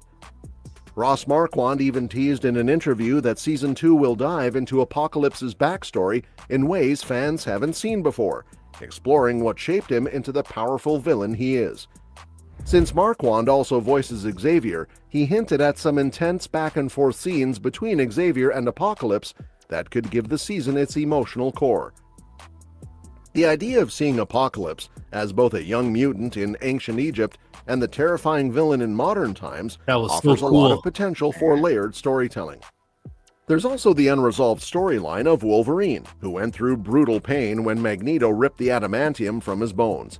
The show suggested that Wolverine, Storm, and Morph may share their own arc, focusing on Logan's healing process and how he recovers from that trauma. Splitting the season into several story threads makes sense. Share an arc, as in like Storm's gonna be what? Emotional support again? Is that what that means? I'm confused. Sharing an arc could mean that, yes. Oh wow. Well, there we go. There it is again. They're talking about share an arc with Morph and Wolverine, where Wolverine is recovering. So that means, now I don't know this for sure, she gonna be bedside with Wolverine? Oh, come on, Wolverine, pull through. We all know you can. I don't want to see that. And I'm not saying that's what they're doing, but if she's sharing an arc with Wolverine, he's currently in a fucking hospital bed. What do you want to see her do? Fight Scott for leadership? No, I want to see her be an Omega level mutant. I want to see her doing badass shit. She already spent the first season sidelined. I don't know. Maybe this was Bo's plan too for the second season. We know that he has an issue with strong black folks on screen. So maybe. Wait, what? He has an issue with strong black folk on screen. Oh, yeah. We've had this conversation. You want to revisit it? Yeah. What did you mean? What did I mean? Okay. He has an issue with strong black folks on screen. Let's see. Not using Bishop because he was a time traveling Uber, Marcus's words. Storm being sidelined, being sent to the desert to fight some demons the entire season. We saw her do one thing before she was neutralized. You said he happens in the comics. Yes, you said he had an issue. Obviously, he does, because when he was on Twitter combating with other people about his decisions, the reasons that he was coming up with didn't make any sense, other than coming back to, you must have an issue with strong black people on screen. All right. So he said things like, I've had battles with what I wanted to do with Storm with the studio. So I wouldn't say he has an issue with it. I said we got what we got. No. If you actually want to pull it up, I don't remember the dude's name. Marcus remembers his name every time. The dude's name that he was actually arguing with. You can go to Bo's Twitter right now. You can pull it up, and you can go to everything he was saying back and forth with him about Storm and his decisions of not putting Storm. You're talking about Marcel for Congress. When he was arguing with that dude, he never said anything about, the studio this, the studio that. He was talking about how there's more to being a strong black person on screen than displaying your power. Those are Bo's words. Those are your boy's words. You're defending him again, but those are your boy's words. No, what I'm defending is when you said he has an issue with strong black characters on screen. And I don't think there's enough evidence to say he has an issue with it. I can say that the outcome. Oh, I can. He gave us three. He gave us three. 3 strikes and you're out for me. I can tell you what the show was and how there was examples of things could have been better and things there was lacking. But to say that I have an issue with strong black characters on screen, that put that on Bo is too strong. It baffles me every time you defend this man. It baffles me. There's nothing to defend. There's nothing to defend. I'm not going to put business out. I'm not going to put business out there in the streets. But even given the current position in your relationship with him, it baffles me that you still defend him. It baffles me that I didn't say anything. I did not say it. No. It baffles me. I would hope that you don't say that. But I was talking. I would think to make like the accusation that you said right now, word for word, was that he has an issue with strong black folk on screen. You need to have him actually say, I have an issue with strong black folk on screen. You can't look at the product and say there was a lack of things. I can know. You may not say my thing, Darius. But can I say the whole thing? You can't look at that and then extrapolate, not without knowing exactly what the battles were fought behind the scenes. Look at the product and then with only that go, okay, he has an issue with black folks on screen. And then when he was arguing with Marcel for Congress on Twitter, he was trying to defend what was so great about the scenes. That's not enough evidence to make the accusation about somebody like that to be so loose with your words. Okay. Thank you for listening. Okay, now for that wasn't loose with my words. I was very intent on what I said, and I said what I said, and I meant what I said, and I'll say it again. Okay. He has an issue with black folks on screen because he gave me 3 different reasons, different arcs to show me that he has an issue with black folks on screen. Sunspot, Bishop, Storm. You want to defend him? That's fine. You want to sit there and say you want to sit there and not play loosely like you said it with your words? That's fine. I'll be as loose as I want to be. I think he has an issue with black powerful characters on screen. He clearly did not want to show their stories unless it was hurting them. What was Bishop? An Uber. What was Storm? Depressed. What was Sunspot? Lacking his father and not showing any of his black side. So again, you feel how you feel with Bo. That's fine. Bo has shown me time and time again, not just on X-Men 97, but in his own tweets, in his own words on Twitter, where he stands. For you, if you can't read between those lines, that's a personal issue. But I'm not going to sit and be like, oh, yeah, Bo was for the people. Bo ain't for the people. But if you want to be bamboozled, hoodwinked, and led astray, that's on you. Did you hear me say Bo is for the people, or did I just want to Hey, Jill, you didn't have to come out and say Bo is for the people for me to say. All right, let's keep listening to the video. That's what you said. Bo is for the people. All right. Given how scattered the characters are, and it also opens the door for exploring their personal struggles alongside the bigger Apocalypse arc. The exciting part is that even with all this uncertainty, Season 3 is already in development. Brad Winderbaum from Marvel confirmed it earlier this year, which shows the studio's commitment to keeping the series alive for the long haul. Considering how much praise Season 1 received from critics and fans, it makes sense that Marvel wants to build on that momentum. The X-Men comics offer a huge treasure trove of stories to adapt, so there's no shortage of material for the show to explore moving forward. DeMaio's comments add a cloud of doubt, but they also highlight just how high the expectations are. If the creative team can balance the new direction with the groundwork he left behind, then Season 2 has the chance to not just meet. Say again? I said you're the only one that does not see it. Okay. But maybe even surpass what came before. Fans aren't just invested in flashy powers and battles, they care about the heart of these characters, their relationships, and their struggles in a world that fears them. Season 1 nailed that balance, and Season 2 will need to keep it going if it wants to live up to its potential. All in all, Season 2 is shaping up to be a mix of uncertainty and excitement. On one hand, delays and creative shakeups always raise red flags, and DeMaio's warnings about the production being messy can't be ignored. But on the other hand, the cast is returning, the storylines are ambitious, and Marvel has already committed to continuing with a 3rd season. Apocalypse's rise, Gambit's possible resurrection, and Wolverine's healing journey all promise the kind of emotional depth and epic scale that made Season 1 resonate so much. Even though the road has been bumpy, there's still plenty of reason to believe X-Men 97 Season 2 can deliver something special. If the team sticks the landing, it could prove once again that the X-Men don't just belong on the sidelines of Marvel, they deserve the spotlight, both in animation and on the big screen. Sure. Who's I just watching right now? Who is this YouTuber? The Film Royalty. You like him? I do like him. Basic videos. He's not doing anything but giving info. No. Chill, watch out. The pink hat Darius will drag you. He got time today. Come on, we all know. It baffles me. I never understand it. I don't understand the being on code stuff and not being so loose with just that guy doesn't care and that guy doesn't. Nope. It's the same. I use this quote all the time, and I will always use this quote because it's so. When someone shows you who they are the first time, it's just like if I was to touch a stove and it burns me. Why the fuck would I go back and touch it 2 more times? So the final product of X-Men 97, which you're using as the basis of your criticism. I'm still talking, Darius, brother. Because you keep because you keep doing that. I don't do that then. If you don't want me to talk when if you don't want me to talk when you're talking, say what I said. I'm not basing my premise off of X-Men 97. I told you what I'm basing my premise off of. So use everything if you want to combat me, use what I said. Don't make up shit. Use what I said. You literally were using X-Men. The whole thing. X-Men 97, his tweets, the things that he has said, not just X-Men 97. I'm using Bo's words as well.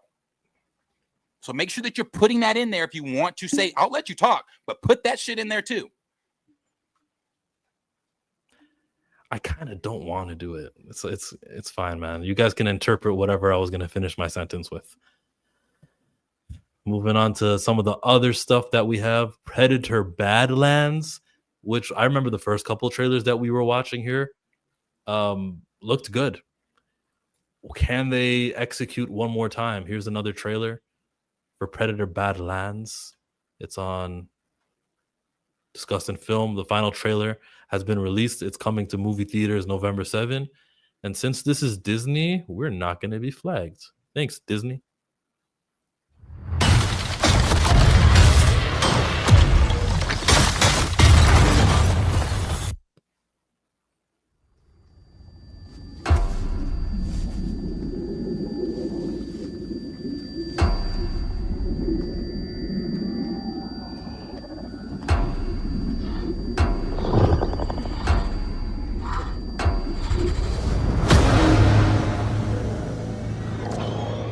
Welcome to the most dangerous planet in the universe, where everything is trying to kill you. I need a hand. You're here to prove yourself. Hunting something that can't be killed.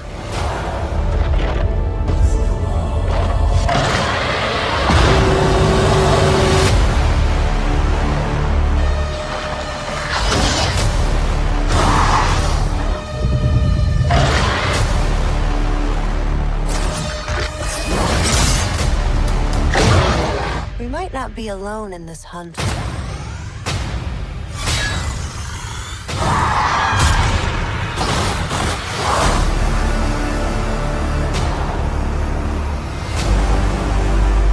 Yaslan so idzie.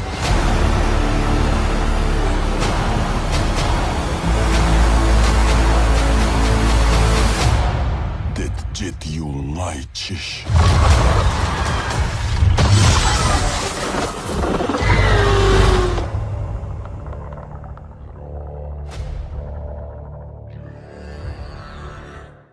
Not as fancy as that other one that I seem to like a little bit more, but still, it's going to be a small cast. It's just going to be a survival. It gives that feel.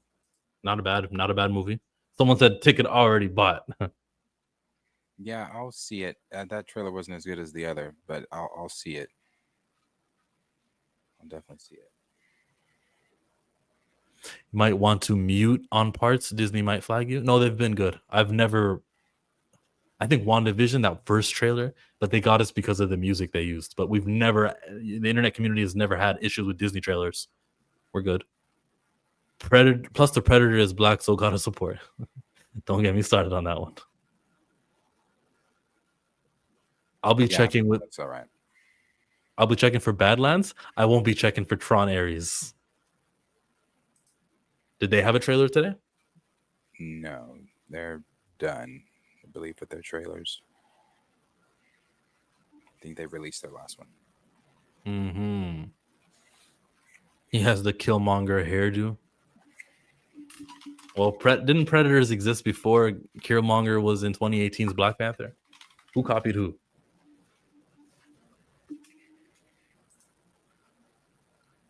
Well, you can see it in IMAX.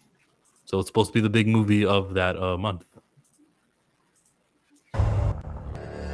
Yeah, like I said, this trailer wasn't as good as that last one, but it does look like it'll be all right. Looks like it'll be all right. Yeah, sorry, I'm not much of a Predator fan, guys, but it came. Super chat. Spend a lot of money on my brand new guitar. Baby's got a habit, diamond rings, and Fendi sports bra. Teb S23 with another $2 super sticker. Very generous again. No message. So thank you. Yeah, did he write a message before? I think I saw him say something. He said that the Tim Meadows Man of Steel story is fake, by the way, or the Man of Tomorrow story. Yeah, so he may not be in Man of Tomorrow, especially if they have really secretly cast him as Martian Manhunter. He is in Man of Tomorrow. Martian Manhunter is a part of that story. But the problem with that tweet is that they linked this article from the Hollywood Reporter, and as I was like filing through it just during the stream when you were talking, I didn't see anything here about Tim Meadows. So they linked like a September article where it was talking about who's going to be in it, and it's Superman David Cornsweet. It's Cornsweet, Luthor, Nicholas Hoult, Rachel Brosnahan, heroes like Nathan Fillion, Mr. Terrific, Eddie Gathag, Geek Out. So we don't see Tim Meadows. It was a fake. It was a fake. They got us. Thank you, Teb. S23. Tron comes out this week. If it bombs, Disney might have a problem.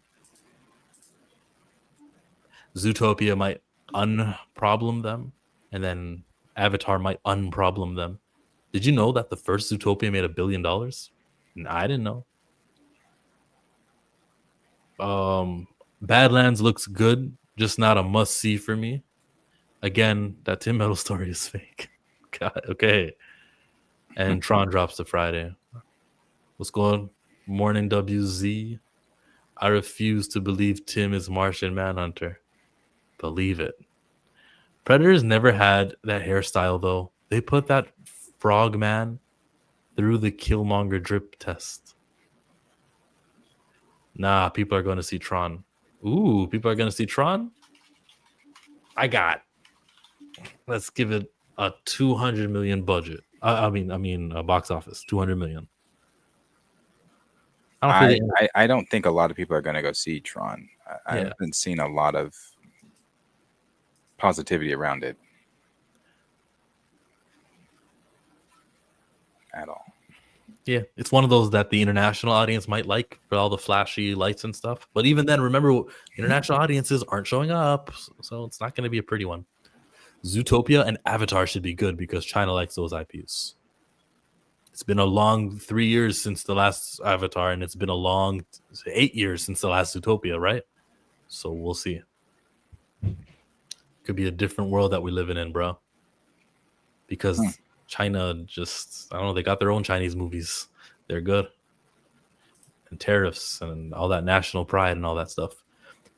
To Avatar, though, there was a Screen Rant article that I was reading about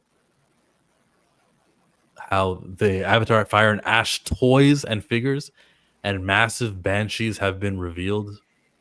Are you going to pick up any of these things for the Fire and Ash? Figures? No. Absolutely not. These look pretty good. Shiny toys. Yeah, no, not for me. But do you have any from the franchise? No. So like, why even start, right? Yeah, no. 7-inch McFarlane Collector Edition line. Okay. Ooh, then there's the new Banshees. You don't care. You don't seem like you care. Next topic. Let's move over from Predator to... Oh, there was this X-Men like movie X-Men Jean Grey actress. Frankie. What's her face? Frankie Jensen? Famke. There it is. On not returning as Jean Grey alongside her X-Men co-stars. She says, I'm really excited to see when it comes out. Just like everyone else, I'll find out what those storylines are and how it all ended up. She's not in it. Is she lying? She's lying. You know something? I don't know anything outside of, things that James Mack and other scoopers have said that, there are actors that haven't been announced. Even Kevin Feige said that there are actors that haven't been announced. that will either be cameos, surprise appearances, or whatever the case may be. But yeah, she's lying. Take everybody, I always say this, take your minds back to the Hollywood Reporter. It's a 60+ ensemble film. They didn't announce 60 people. So she's lying, Hallie's lying. Anybody that says they're not in it, they're all lying. Okay. This is clearly a lie.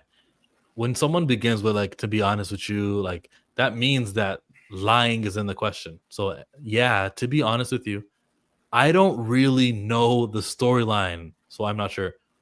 That is a lie. Like that's just not how people talk. They just say they're not in the movie. What do you mean you don't really know the storyline? I kind of know it. Why would you kind of know it if you're not part of the production at all? And how could you be not sure? You're either in it or you're not. You should be sure you're not in the movie. So this is a lie. No one wants to be dishonest, and I get that, but you're lying. It's not my world. It's never been my world, really. That whole comic book world. I should know by now. I've been in it long enough, but I'm really excited to see when it comes out. She says she's been in it long enough. She should know. When's the last time you were in it, Vomky? X3? What was that? 07? Post-credit scene, Days of Future Past. Remember the ending? Wasn't she in there when Logan was waking up? She was in the credit. She was in there. She said, "Hey, Logan." That's all she said. So, yeah, sure. Days of Future Past. I don't know what she's talking about, but also, she's definitely in it, just like Hallie and the rest of them. And the reason I say that, the reason I'm saying that with confidence is because, I live for scoops, so I pay attention to the scoopers, I pay attention to the leaks and things like that, because a lot of the times, despite what a lot of people think, they are not wrong. A lot of the times they have crafted movies and put them together months, years before we've seen them. They've gotten scoops and said things. So, if I'm to believe these same scoopers, they have, and Alan Cummings and what he said and things like that, we know the X-Men are going to fight the Avengers. If we were to believe even more that has come out, it's supposedly this X-Men universe is a hostile universe, meaning they've possibly been playing, which I mentioned last time, possibly been playing the Game of Worlds. And if they've been playing the Game of Worlds, then that means that they are actively seeking universes to destroy.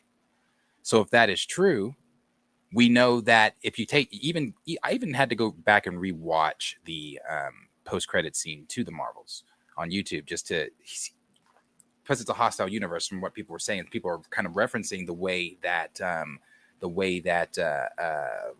Binary, which is Monica's mom in that universe, or from this universe, Monica's mom, she's Binary in that universe, next universe. The way she stands up and takes that blanket off. And I think she says, does she say, "What the hell are you doing in my universe?" Or now who are you and what are you doing in our universe? Or something like that. It's kind of hostile the way she says it. It's not like, like, okay, what's going on? Can we help you? It's more like, what the fuck are you doing here? Why are you here? Beast already seemingly knows about what's going on. Well, somewhat. And then says he's going to go talk to Charles, and Charles wants an update on things and like that. So if we're kind of going off of that, kind of going off what the scooper said, kind of going off of all that stuff, then, and we also know that they are going to fight. And some people have, now I don't believe this part, some people have been putting together the picture they put out a few days ago saying, "Look hard." A lot of people are saying, well, if you look hard enough, there's some X's and there's some A's. Now, these could be people just seeing shit or whatever, leaning more toward the Avengers versus X-Men. Now, take yourselves again back to the Scoopers. Scoopers have been saying that. The Scoopers have been saying Avengers versus X-Men is not going to be a movie itself. It's going to be within one of the Avengers films. And that is Doomsday, apparently. We know that there's a big fight that's supposed to ensue between the X-Men and the Avengers. Now, is it going to be a full feature-length film? No, you're not getting a full feature-length film of Avengers versus X-Men. But you are going to get something in Doomsday. So in order for you to do an Avengers versus X-Men, you need the X-Men. I do believe Jean and the rest of them are going to be there. Marvel Studios president Kevin Feige confirmed that there are still multiple casting announcements left to be made for the Phase 6 ensemble. Indeed. I mean, there was just no way, in my opinion. I know people get worried or people are worried or whatever for Doomsday. There was no way they were doing, and I don't have any inside knowledge, but I don't believe they are just saying, "Hey, here's the failed here's our failed our failed sagas, and we're gonna throw it all into one film and enjoy. That's what type of what type of business move is that? Why would I take all the characters from our failed sagas that we had less retention, more people complaining, blah blah blah blah blah, put them in an Avengers film, a title you haven't seen since 2018, and say have fun? If less, I'm going to do that with a lot of other moving pieces. So no, that bag is not the end all be all of the cast. You're gonna get a spectacle. They probably told her something to get her to sign up. Famke Jensen. She does. Looks weird after all the cosmetic surgery on her face. She does. She was a pretty girl. I don't know why she played in How to Get Away with Murder. In the first season, she showed up, and she's in several episodes, several seasons. The first season she showed up in, she was Jean. The next season she showed up in, she had gotten that How to Get Away with Murder check and paid for some botched cosmetic surgery because she does not look the same. Her face is all out here and puffy. People in Recast T'Challa, they're gonna say, "See, they recasted Jean too. They didn't even." It's gonna be another feather. And okay, we know the actors don't film together, and the script isn't finished when actors are filmed, so they may be in the dark on some things. Alan Cumming was asked about Halle. He said maybe she does appear because they want to say things because they're told promote the movie still. That's why like Famke Jensen. That's why she says something like or was it the last part of her quote? Just like everyone else, I'll find out what those storylines are and how we'll all end up. Like Alan Cummings is also doing the same thing where he says, I don't know, will Halle be in it? She could be in it. She could be in it. Because they're supposed to promote the film as well as to act like they're not in it. And so they're easy to read. Simple. When it comes to that trailer, if they drop what they're attaching to Avatar Fire and Ash, I don't know how long that's going to be. I'm sure it's obviously just a tease, but I would think, and we've said this before, they really need to bring it on that trailer, that teaser. It can't be a thing where people are talking about it, just for the holiday or just for the time of that day or whatever. They really they should bring it. And I said that because for whatever reason, YouTube suggested the original trailer to Infinity War for me the other day, and I watched it. They better bring it. That was a trailer. They better bring it. They better really bring it. That's what software are y'all streaming on? It's StreamYard. Isn't it obvious from the things we click on? And yeah, this is StreamYard. Not obvious if they've never been on StreamYard. Yeah, I guess not. Be nice. I hasn't seen her in a minute. These docs need to be stopped. What can they do? What you mean by that? What can they do? Anything. Sky's the limit. With what? Don't forget to test that like button to be sure it works. Thank you, Golden Samurai. Yeah, they should hold off on the trailer. I don't think so. I don't think they. When I said to Chill a couple weeks ago or when it was that it would behoove them to drop it the same time they did the Star Wars one. I still stand by that. I don't think waiting would behoove them. I don't think that'd be a good idea. You are trying to judge up a film, even with the Avengers title on it. You're trying to judge up a film where no one has watched your last films. No one watched Brave New Shit. No one watched The Fantastic Flop. And no one watched The Thunderbolts. No one. Not Thunderbolts didn't, or Fantastic Four didn't flop. But maybe not even to their standards, it didn't flop. But no one watched those. No one was watching. Like no one was talking about them. If this were a different era, we would still be talking about the movie that we just watched from the summer. We'd still be like, theorizing. We're not doing that. We're not doing that. we're not doing that. So it's like, you need to do something to excite them.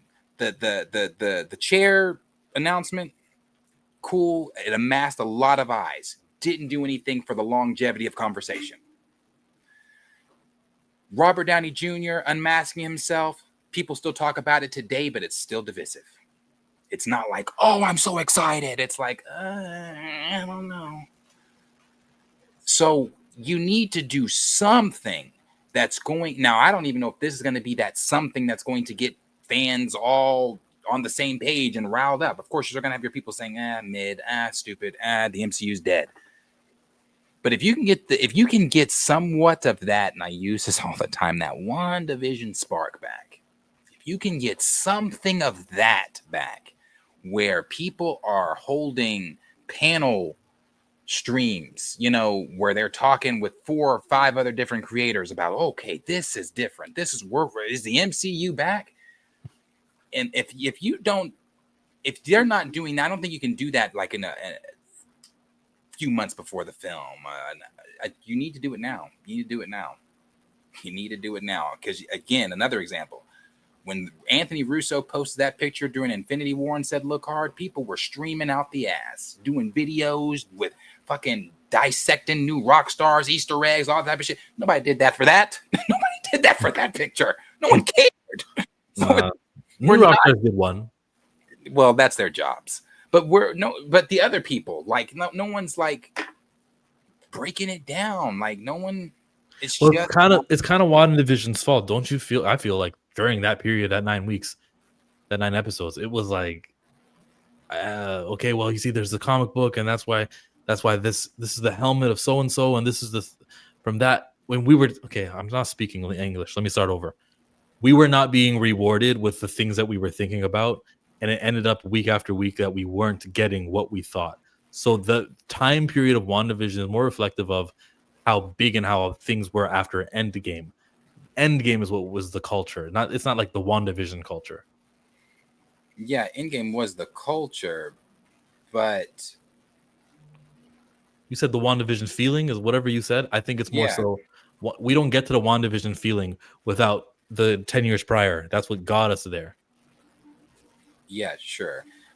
I'm just talking about the theorizing that everybody was doing.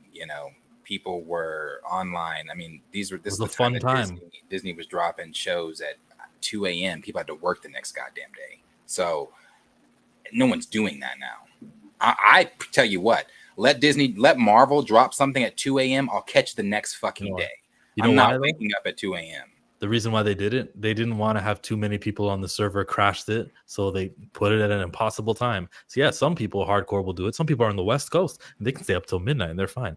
But then because not everyone is watching at that same time, they don't crash it. Now they don't worry about that. They'll just give it to you at 8:00 p.m. because we'll take as many viewers as we can. We're fine. No one's crashing our servers for good.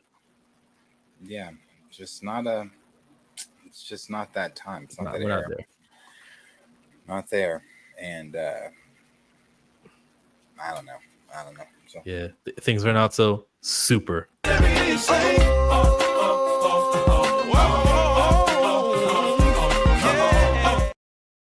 What's the worst MCU movie and the worst show? We've done these rankings before. When we did worst MCU movie, we went to Eternals, maybe? I don't think Eternals is the worst. What did we say? Captain Marvel 2? I don't think it was the worst either. I don't think Captain Marvel 2 is the worst either. I don't know. The worst. I really Probably didn't know Brave New Thunderbolts. shit. Brave Yeah. New World is ass. Ass. And shame on all of you, for those of you that were, some of y'all might be here, tried to tell me, oh, it's not ass. It was actually pretty good. And it actually does give you some Winter Soldier vibes. No, it does not.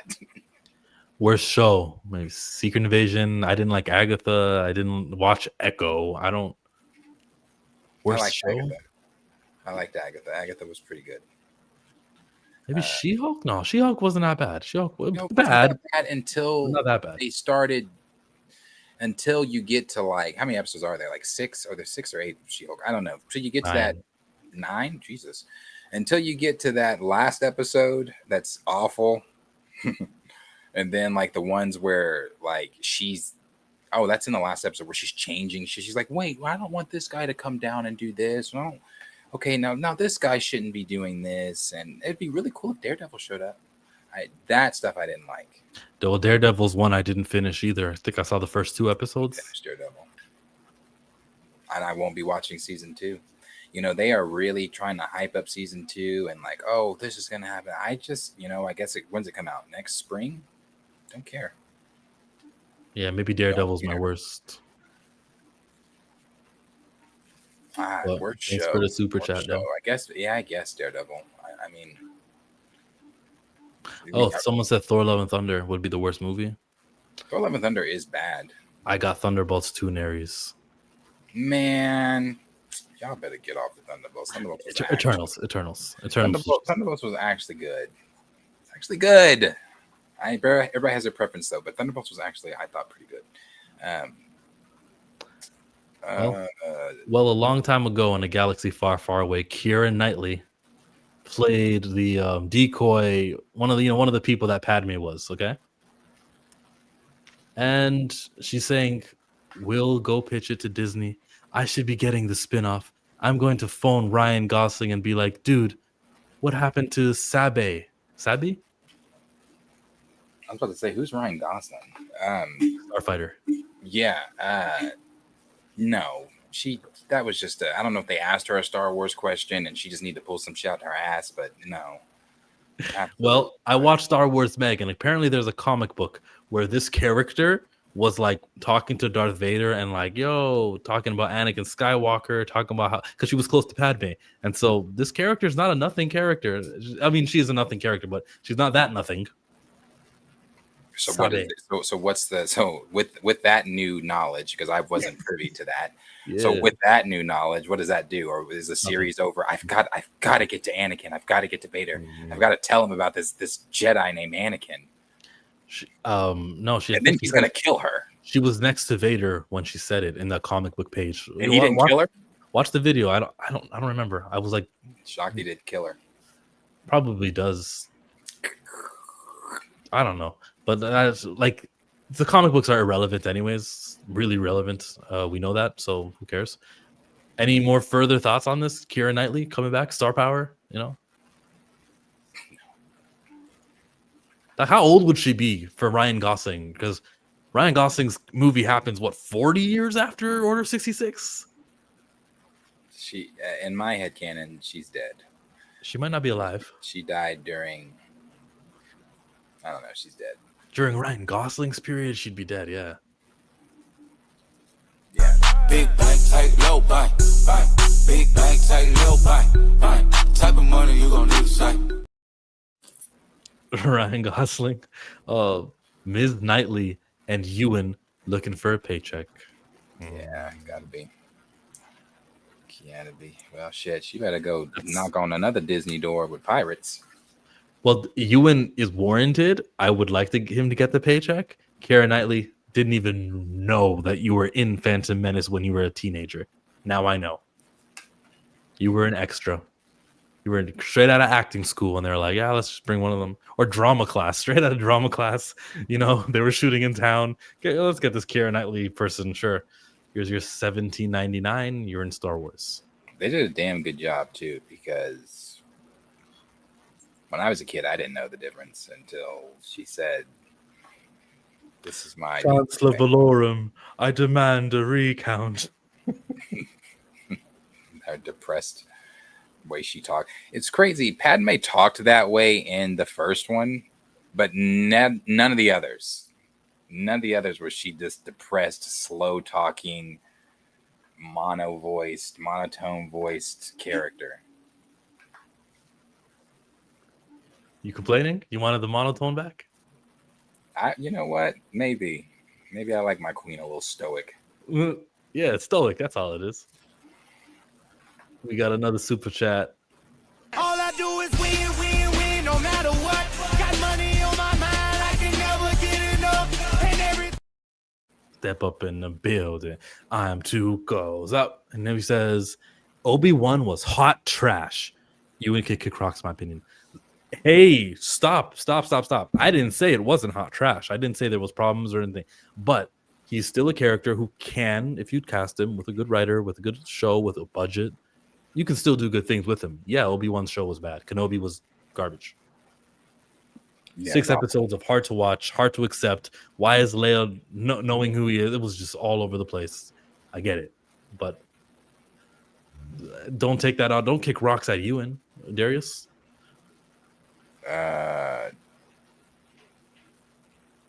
Maybe not at Ewan. It was just awful. I hate that show. I hate that show. I hate it. Give him redemption. I'm all for giving him redemption. She wasn't nothing for that one issue of Star Wars. Oh, I guess you read it. You said Vader kills all her guards. Man, I was watching Star Wars Mag, playing Pokemon Go, and just watching her talk about that comic book. And I think the pictures were on screen. I wasn't really paying too much attention. Terrible acting. You don't like my Chancellor Valorum? We demand a vote of non-confidence. This body must continue with new leadership. I nominate Palpatine of Naboo. I vote for no confidence in Senator Valorum. All the aliens talking to each other. The E.T. alien was in that movie too. Little Easter egg. Yeah. Does Disney own E.T. right now? It was 20th Century Fox. Oh, was it? Damn, that would have been so cool if they did own them and they just like did another Easter egg of on some episode of Darth Maul Shadow Lords. That'd be cool. I'm pretty sure Universal owns E.T. I don't really pay attention back then I didn't. Now I do. To know you can stream it on Peacock, you can stream it on Max. So now I need to know who made what movie. Natasha Leo Bordizzo shares a new photo from the set of Ahsoka. And as for this journey, it only gets more epic. Okay, this is the new photo. We can see Natasha, who plays Sabine Wren, the Mandalorian, who now uses lightsabers and has the Force, and Ahsoka Tano. They are in a whole nother planet. What are their reflection coming off of? What is it? A lightsaber hilts? What is this? No. A temple? What you got? I don't know. Probably a temple or somewhere. A metallic temple in Peridia? I'm sick of Peridia already. In that foreign planet?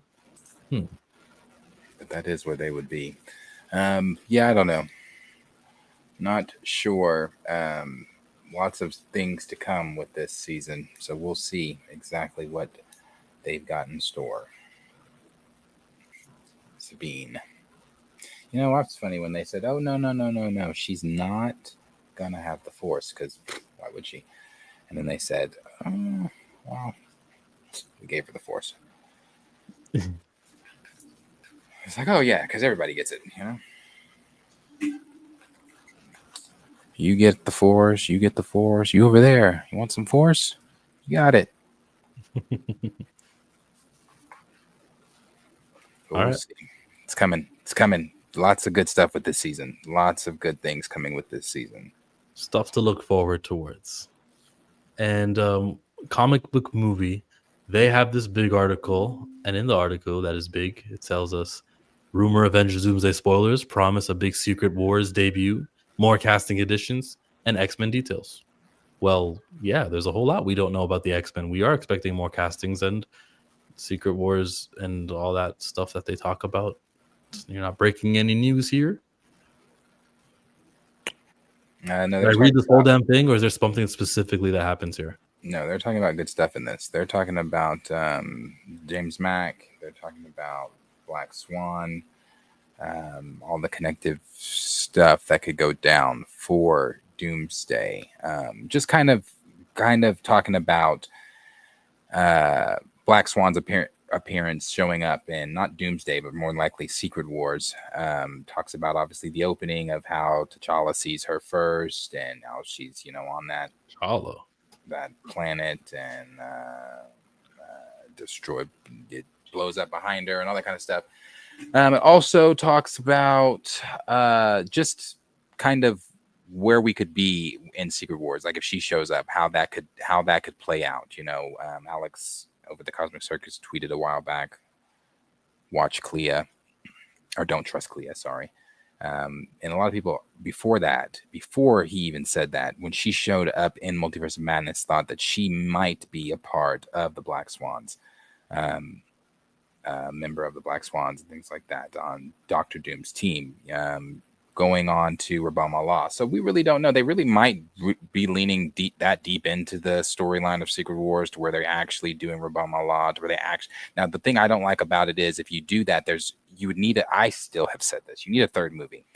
I've seen suggestions of saying they might have flashbacks of those things, those events in Secret Wars. I don't think you properly tell a story with flashbacks like that. But we've all kind of said, with Doom coming in and they've not set him up at all, the only way that you really can tell this in two stories is if you do flashbacks or something like that. So I don't know if they're going to show flashbacks of certain events and things that are supposed to happen that explain missing pieces to the puzzle that we have not seen as the audience. Explains who Doom is, why Doom has the following he has. You know, maybe he was in the MCU, just like in the comics, going off the name Rabamal, to where he actually tricked a whole different groups of people into believing that he was the savior of the universe, or this person was real, and all this kind of stuff. And I've seen suggestions from the Scoop saying that that's where Strange is now. You know, where Clea says, you know, there's an incursion, you're going to help me fix it. She takes Strange to fix that incursion, but along the way, now if we see any of this, I don't know. Along the way, you know, he has met Doom, who Doom explains to him, I'm trying to save the multiverse.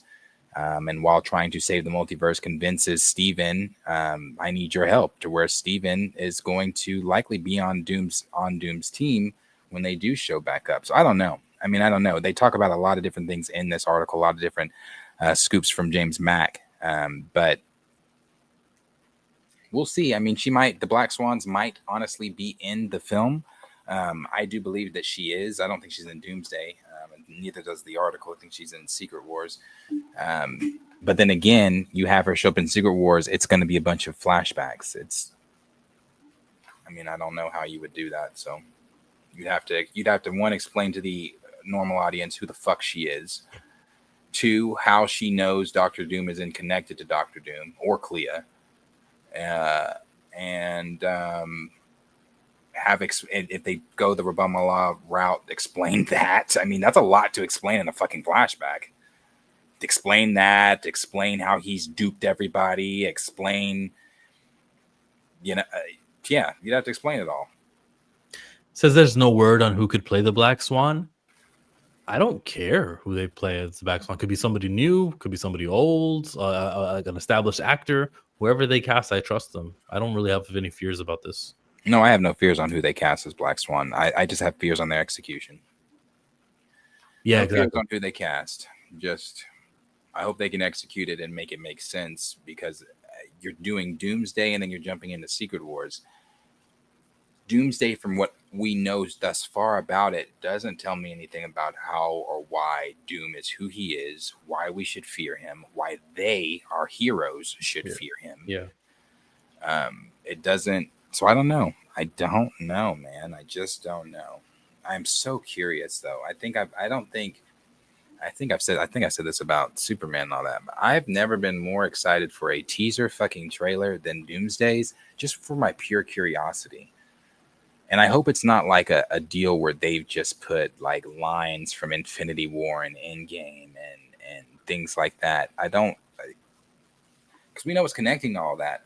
Like, in the whole thing with Doom coming, just like Rabamal, the whole thing with Doom trying to take out certain people that have caused incursions, one being Steve Rogers.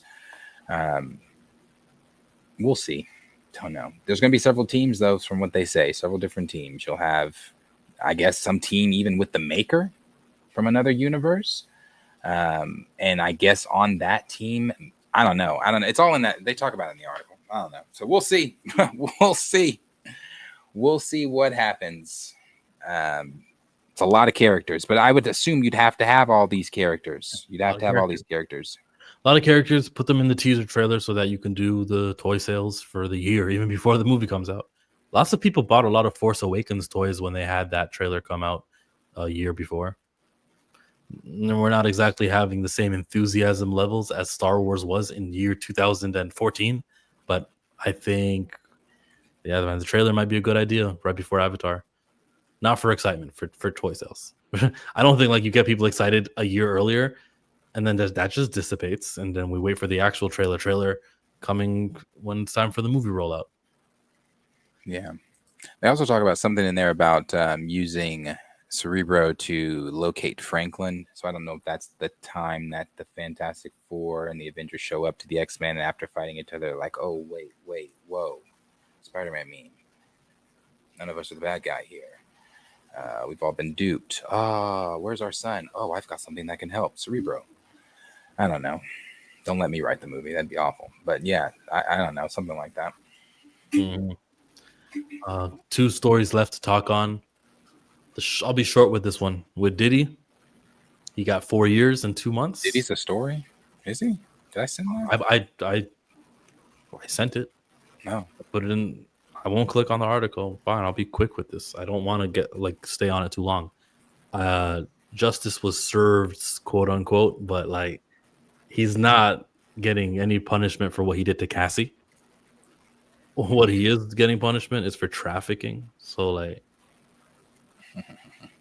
all right, we got 4 years and 2 months. Man, I don't feel bad for this man. I didn't feel bad for this man when I talked about this last year when it was getting started. I don't feel bad for this man now. His legal team's talking about they're scared of sexual assaults in prison and things like that. Well, I mean, how do you think his victims felt every time they got an invite? How do you think Cassie felt every time that, you know, a sex party was brought up to her, or whatever the fuck they were called, Freakniks or whatever the fuck they were? How do you think that she felt? So I don't feel bad for this man at all. On top of that, his legal team really thought that they were going to get a lesser sentence for him. They were planning, you know, him to show up at speaking events for businesses, things like that, like within the next week, because they thought that this man was going to get out. So there was no like apology tour. He was getting set up to go make money, to go speak at certain events and things like that, blah, blah, blah. He wasn't, even the apology he gave in the courtroom to Cassie, that wasn't sincere. That was for show. His kids coming up there talking, I feel bad for the kids. Hey, and you know what? Actually, I retract that. These are grown. His kids are grown. His kids are grown. There are kids right now, 2, 3, 6, 4, 5, without their dads, locked up in prison for dumb shit they did too. Life happens. World goes on. People without their dads. I didn't have mine. Mine was in prison too. It happens. I mean, I don't feel bad. I don't, because these are things that your dad did. That from what reports say, some of y'all children were privy to.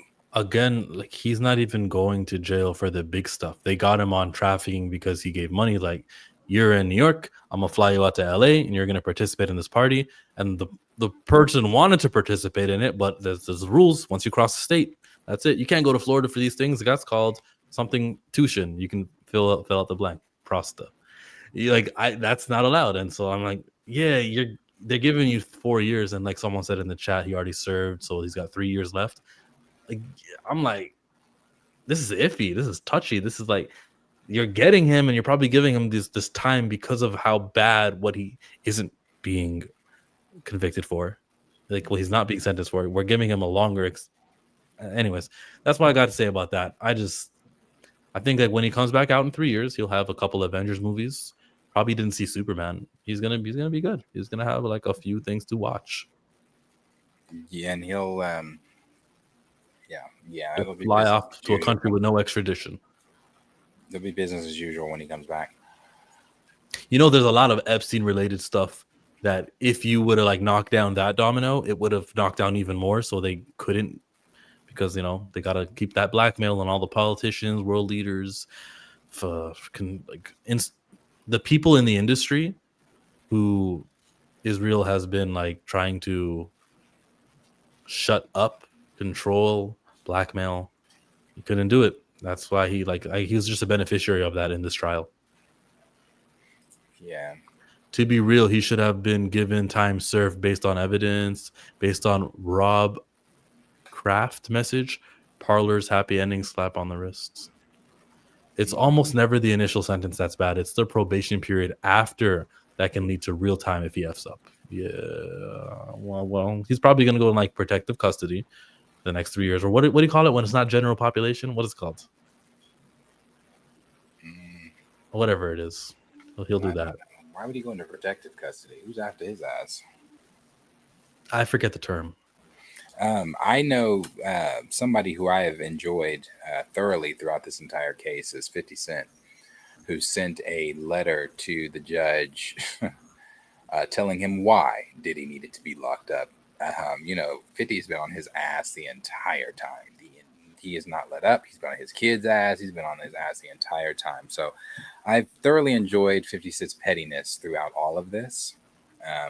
And that letter, if you ever have time to read it, is hilarious that he sent to the judge. So check that out. That list isn't coming out. Trump leveraging that info for his governor race. Yeah. Trump got the New York mayor, what's his name, Eric Adams, to step down so that they doesn't split the vote between him and Andrew Cuomo. Trump is a guy, man. Never. I hate it here. Him and Luigi running PC. Does PC mean protective custody? I think it does. I think so. Well, the one that's not Gen Pop. You should have never tried to take 50 shopping. The last story here is the Avatar. The Avatar, guys. There's been a rumor coming out. There's like what was his name, man? The Spanish YouTuber who received some news. He received some screenshots of the movie, and he had to describe them. He described what happened in it. But if he actually showed you the pictures, he would be flagged. The Paramount would come after him. But he was telling us what the movie's about. There's going to be like magic in it. There's going to be a new staff in it. And this came out like a week ago. We're expecting some of these things to be expanded on at New York Comic Con because the Avatar Studios, Brian and Mike, they're going to be there and probably give us more about the movie, which is coming out next year at New York Comic Con. We might get the teaser trailer for it. For the he got pictures of the movie. Interesting. Yeah, some Spanish YouTuber got like 15 pictures of the movie, and he said, "I can't show you it," but it's believed that he's telling the truth. So a magical staff. There could be another Airbender also who survived or got born after the 100 years wait, and there's a possible fight between an evil Airbender and Aang. I will take you now to this YouTube channel, the Avatarist, to fill us in. Actually clarify in his response video. Firstly, the Unity Tower, he says it looks like the City Hall from The Legend of Korra, but then he also clarifies that there's no skyscrapers, it doesn't look like a big modern city, but this is still a major landmark. This does make sense because this is a young Republic city, we're not in Korra's era yet, so no giant skyline. Even in the Aang Yakone flashbacks, the city looked a lot more simple, a lot smaller in scale, which makes sense. Secondly, he clarifies Katara's apartment. In his original video, he made a joke that it was $1 trillion apartment, and a lot of people, myself included by the way, thought he meant she owned an entire apartment complex. But nope, it's just a nice, bigger than average Earth Kingdom type house apartment. He sketched it out and even compared the design to the base of Aang's statue. I think it'd be a pretty cool Easter egg if this turned out to be the apartment they shared together, and after Aang died, they turned it into a statue. But that's just speculation, please don't go to Reddit and say that's confirmed. But then he mentions 2 new locations that will be showing up in the movie. One is the Southern Air Temple. Many people speculated that this was actually the Southern Air Temple in the leaked concept art. The second location is spoiler heavy and tied to the villain of the movie, so he kept it vague. He also addressed a misunderstanding about character.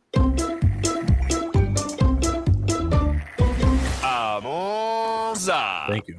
Try Olay for firmer, lifted skin without pricey procedures. No, I will Only not try Olay. Characters like Suki and Mei. People assumed that they weren't in the movie because they weren't in the images he was sent. But he clarifies that his source doesn't get every single detail. They're someone who attends Paramount meetings across multiple different IPs, and they only receive the key highlights, which explains why we're hearing about certain characters and not others. Obviously, if Suki, Mei, Ty Lee, the Kyoshi Warriors, they all show up in the movie for 20 seconds each, they're probably not being mentioned in these important meetings. Honestly, I'm a little surprised he gave a job description for his source. It sounds like to me this guy or girl, whoever, is in some sort of coordinator level job, which means Paramount could probably narrow it down to... May didn't marry Zuko, did she? We actually don't know. Everything Zuko does in Korra has nothing to do with his wife. Then why the fuck would May or Ty Lee show up? Would they Don't know. not be in prison? I mean, they helped Azula, regardless of the change of hearts. Okay, I don't know, but just curious. I didn't know if he married May or not. Apparently, he gets cucked in the comics. Speaking of moisturizers, if you remember watching the original Avatar on when it first came out, you need to start using retinol. LOL. It's been 20 years, eh? That's a lot.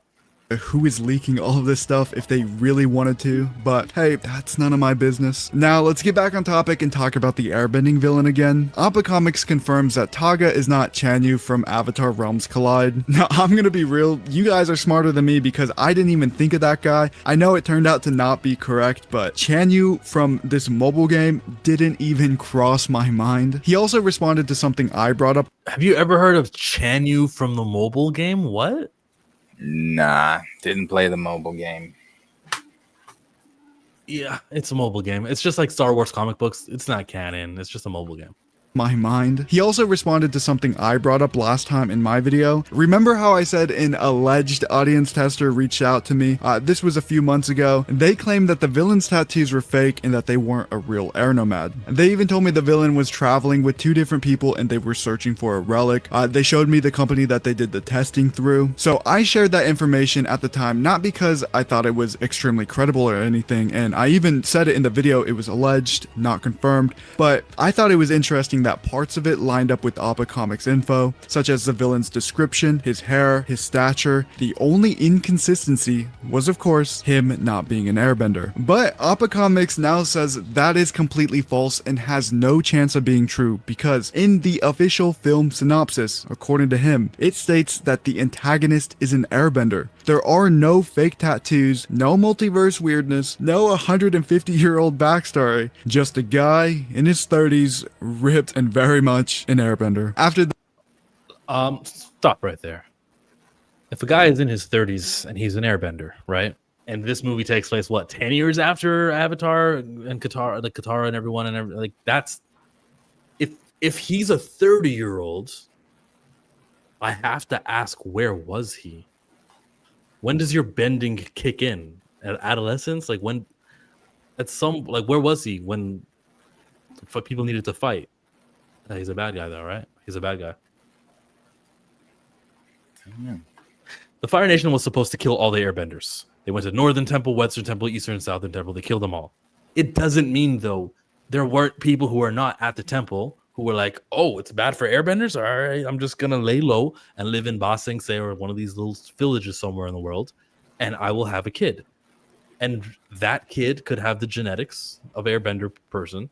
And that's why this new guy who's 30 years old now, that's why he's alive, because that person had a kid who had another kid and an airbender was born. I know the show is called Avatar, The Last Airbender, but I am not married to the title. The title Avatar, The Last Airbender should not mean there can only be one airbender. It's just a catchy thing. And for the show, there was no other airbenders, but there could be a village somewhere where people from the Air Nation, Air Tribe, what are they? The Air Nomads.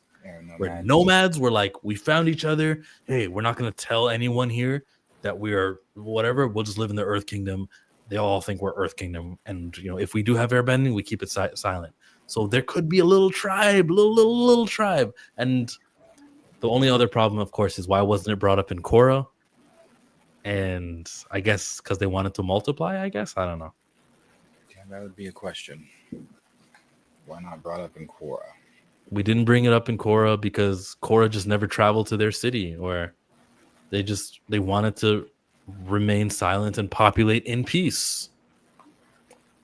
Okay, I'm okay with this 30-year-old airbender. Him being a villain, though, why? Why would you be a villain? Like, are you trying to kill the Fire Nation? Because that's kind of justified. That's the only motivation that this villain can have. I'm from the Air Nation. I see you linking up with Zuko. How could you? That's why I never joined you, eh? That's why I never came to the North Pole when you were in the Avatar states. There were other airbenders in the show. There were other airbender in the show. Battery, I watched the show, and there were no other airbenders during the Aang show. In season 3 of Korra, after harmonic conversion, airbenders started showing up. But it's not like they were native to... It's not like they... I don't know. I think they were earthbenders and firebenders and people from other tribes who just got airbending power. It actually was brought up in the comics. Hidden Jedi parallels. Yeah. Like after Order 66 and like back to Obi-Wan Kenobi on that show. Remember when he was like, Qui-Gon was here? Not Qui-Gon, fucking Quinlan Vos was here. Yeah, it's kind of like that. Actually, Momo and Appa are technically airbenders, got you. They are. You got me. Appa is. You can do some bending. I've gotten got.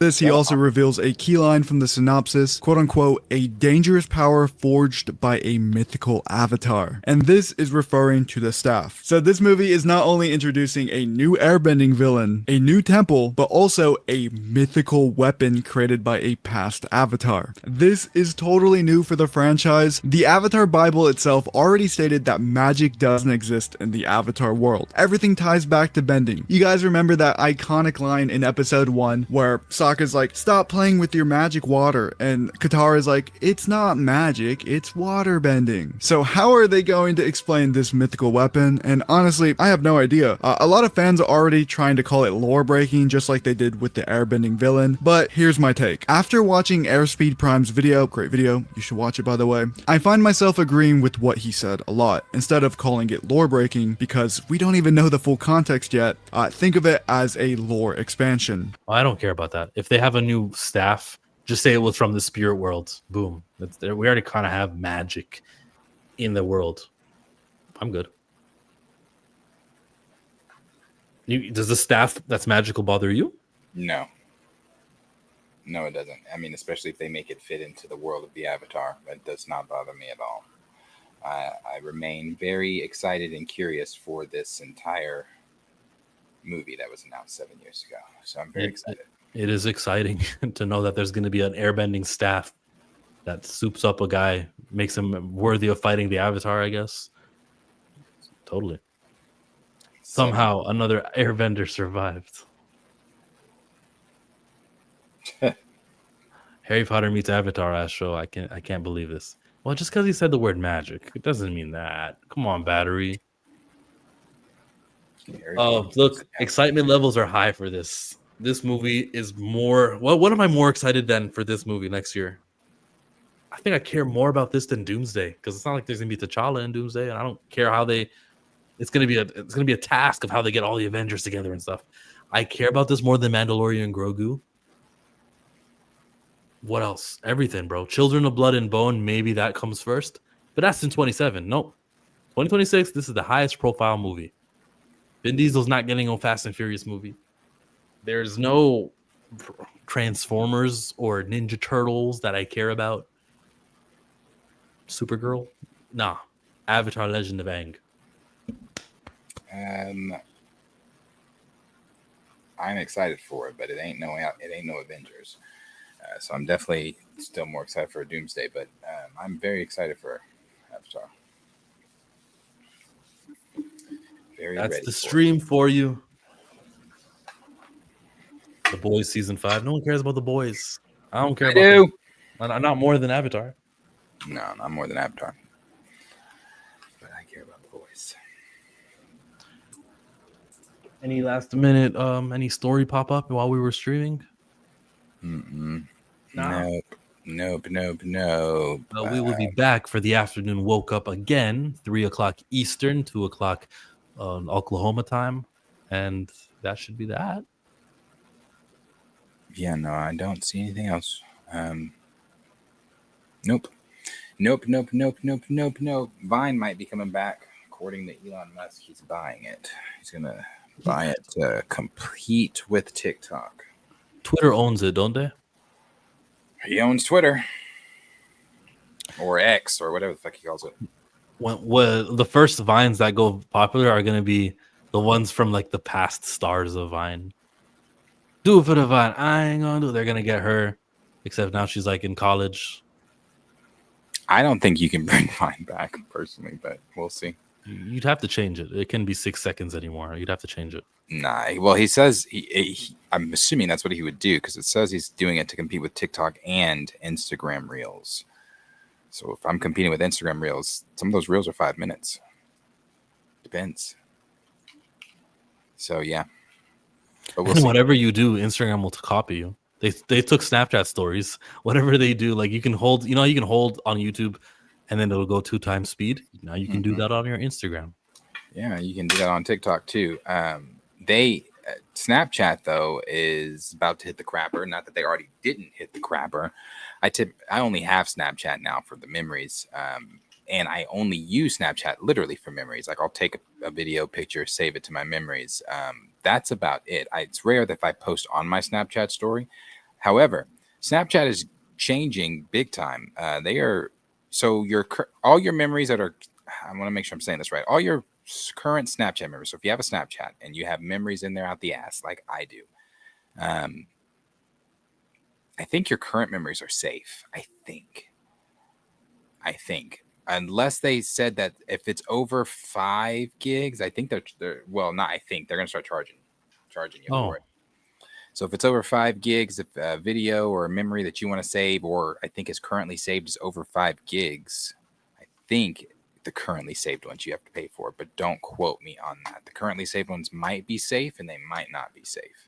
I understand that. I'm not mad at that. Just how much are you going to charge me? Because if a memory is important enough to people, they'll pay the extra $3. I think that's ass. I mean, I get that, like everything, things, start costing eventually, but that's one of the only good things Snapchat still had going was the fact that, I can go back to 2015 and look at a memory on my Snapchat. I don't want to pay to access my memories. What? I mean, I get you're storing them for me. Thanks. But I don't want to pay you to be like, what a nice trip down memory lane. Pay you for some of my experiences. Yeah, just re-download the video, whatever it is, because the videos are the one taking the most amount of space, and you're fine if you're just a picture guy. Battery says that Elon wants a version of TikTok. Sounds like, and then he says that was really inappropriate, Darius. And I don't know what you said that was inappropriate. Oh, I have no idea. Memories? Yeah. I don't know. I don't know. Chicago Wednesdays is my ish. Chicago Wednesdays. Is it a TV show called Chicago that airs on Wednesday? Not sure. Not sure. Oh, maybe RW Chi-Town said something, and Wednesday on Netflix is his ish. I don't know. Well, Right Sound Studios, you're still banned. I don't know why. You're not even popping up, so it's Yeah, not. I see the 3. Never mind. Never mind. Forget it. Let's go. Thank you for coming here. Shout out to the world and recast T'Challa. I didn't say I have lots of images of the ass in my Snapchat. I said I have lots of memories out the ass in my Snapchat. Meaning I have shit tons of memories in my Snapchat. I'm not. That's my Snapchat. I'm not a nudes person, so that's not my thing. If it ain't real, keep it. All right, that was the show today. We are back here tomorrow for the afternoon report, where hopefully we should have some good topics. As it stands right now, nothing else is picked up. But we'll see you guys tomorrow. Like, subscribe, share with your friends if you like what you've seen. We'll see you guys tomorrow. Thanks for being a Thank you for being a friend. Oh, yeah. Travel down the road and back again. Hey, so we started from the bottom, now we're here, girl. Oh, yeah. This is my part right here. Ooh, if I did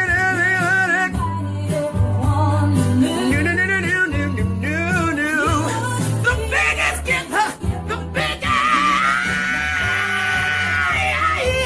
Thank you for being my friend.